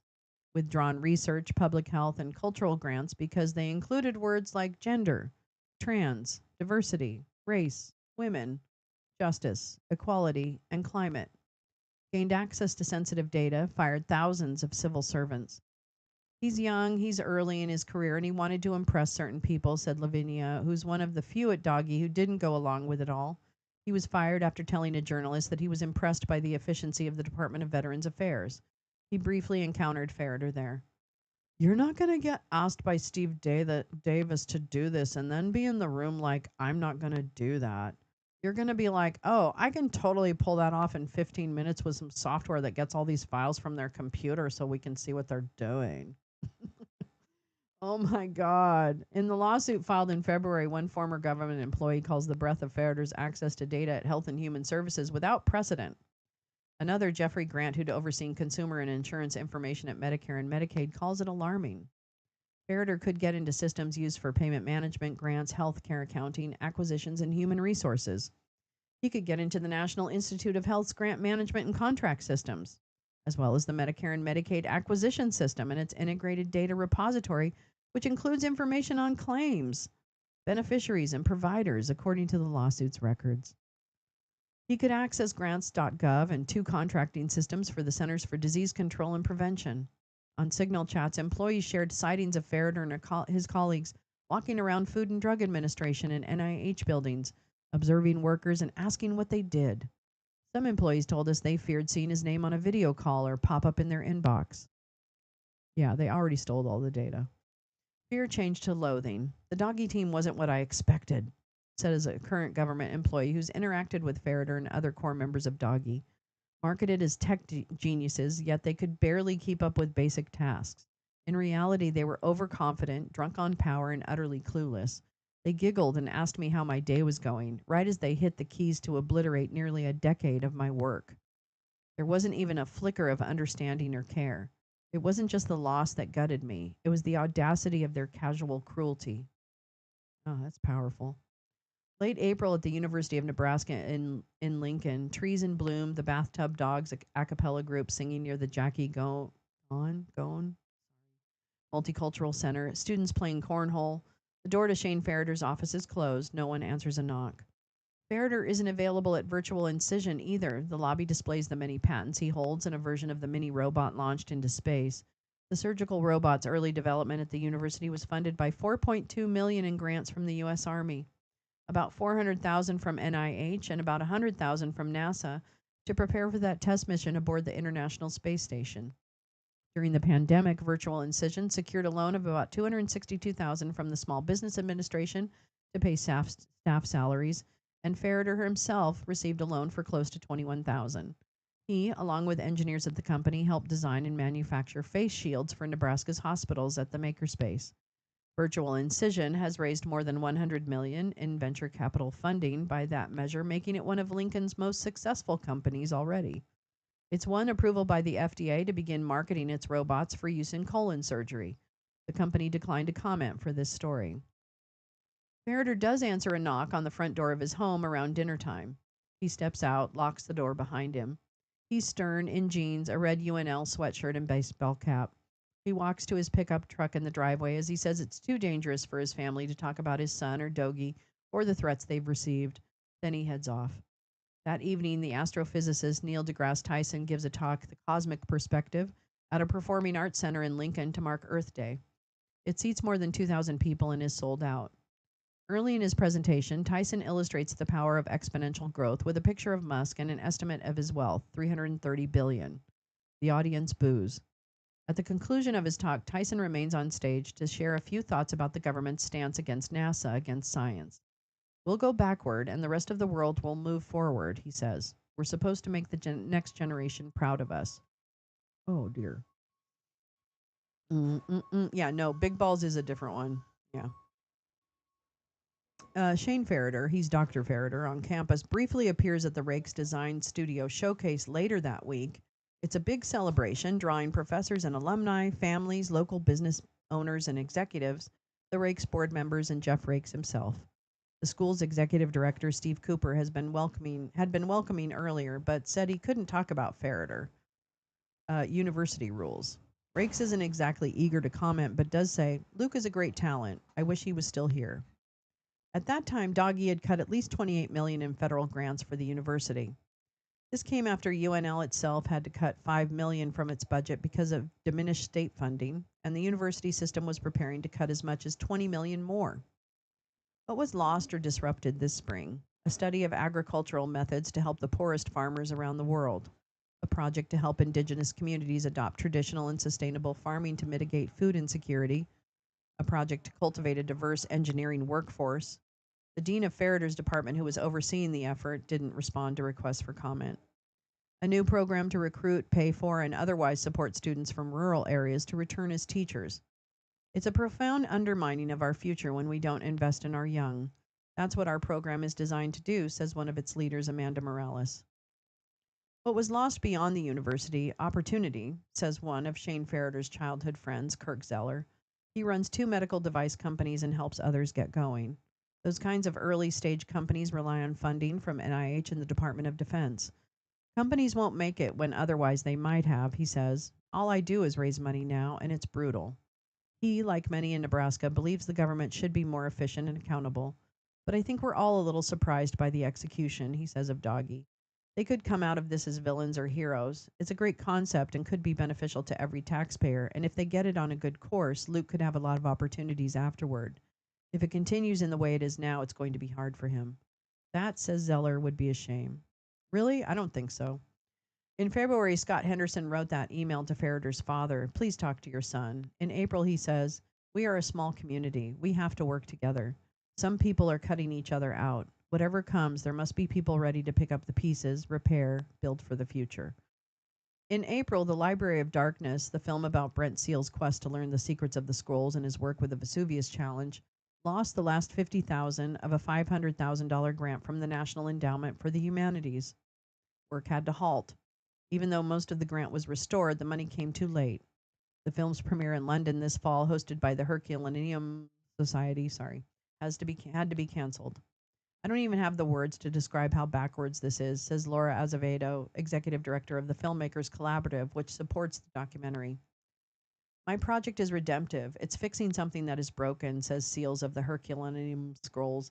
I would love to believe that the people working on our government are taking the same approach, that they know that what's there is valuable and important, and rather than destroy it, they redeem it. We're called to be fixers in this world, and that's what we're called to do. Well, good job. You really cultivated a big fixer there. In May, as Doggy entered its 5th month of operation, Fox News aired a meeting that Musk had led at 10 p.m. the night before in the Eisenhower Executive Office Building next to the White House. 20 men sat around the conference table, most in suits.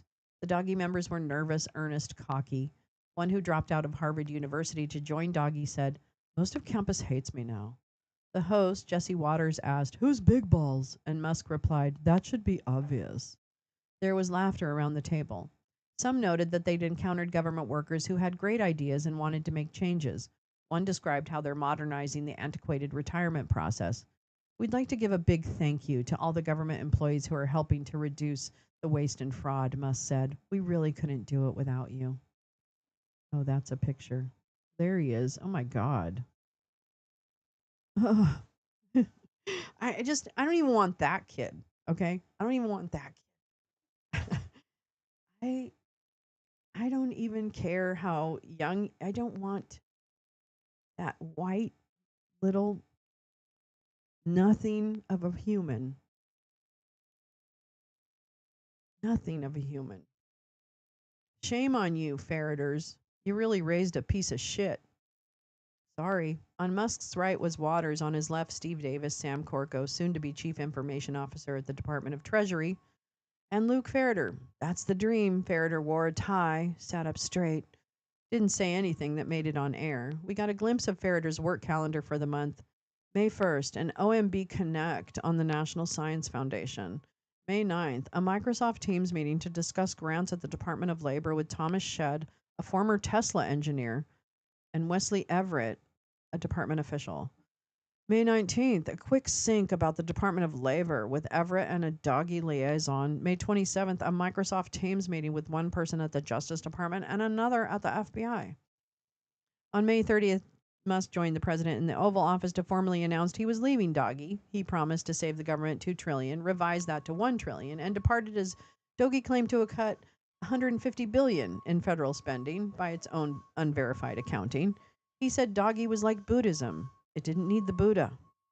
The next day, as senior staff like Davis followed Musk out of Washington, Farrader became a permanent government employee. He's a senior advisor at the General Services Administration, designated as a GS-15. Holy shit. That's a high rank salary. Oh my God. That's like, I have applied for federal government jobs when I lived in the DC area. Even with, at that point, probably 20 years of experience, I couldn't apply for jobs at that level. You had to go through, you had to start low and prove yourself. And I couldn't even get into the low jobs. A highest salary rank for civilians earning $167,603 a year. He was living in a historic neighborhood in the District of Columbia and being driven around in a black SUV. paid for by you and me. Look at that fucking dick. I wish they punched the other eye. Then Musk blew up. The insults and threats that spewed between the world's richest man and its most powerful brought schadenfreude, foreboding, and for those relying on Musk's status in Washington, anxiety. Then Musk apologized. Then he promised to start a new political party. Will the young coders Musk brought to Washington remain? If they leave, what are their prospects? Jan English Luck, an anthropologist who's been studying Silicon Valley engineers since the 90s, says Farrader and others made a wager that will be intellectually and emotionally celebrated, no matter Doge's success or failure. To gamble like that shows you understand the theater of Silicon Valley. On July 23rd, Trump spoke at an AI summit in Washington. Afterward, there was a private party at a new members-only club. Farrader was among those invited. Which members-only club? I wonder. Is that the Trump club? Is it? I mean, I'm seriously asking. I don't know. Back at the GSA building where Farrader is working, 2 wings of the 6th floor that were closed to all but doggy members no longer are, government officials told us. The mattresses have been stacked, the ping pong tables folded up, signs declaring authorized access only have been removed from the elevators. The security checkpoint on the floor is gone, so is the armed guard. Here, Doggy's ambitions are being curtailed, its leader no longer welcome. Dun, dun, dun, dun. That's a really good piece. That was pretty in depth. I like that. Yeah. Name that chud. Name that chud. All right, my friends. I think I'm going to leave you with that for today. I will fill the description with wonderful descriptors. And yeah. And so I will see you tomorrow morning. Well, I'm not sure. I can't commit to this afternoon. I was thinking about showing a movie this afternoon in like The Apprentice or something. I got to think about it. So I'll let you know on social media if I decide to show a movie on the earlier side this afternoon. It just depends on how some things go. I hope you all have a great day. Thank you so much for coming. I really appreciate you. I really do. And remember, send a lot of love out to the loungers. There's a lot of loungers who need a lot of love and good energy coming their way. So take a moment and just think about the lounge if you can, and everybody. I hope your days get better. Right? Take good care. Get some good rest today. Touch grass. Do all those things. Okay. I'll see you tomorrow. Bye.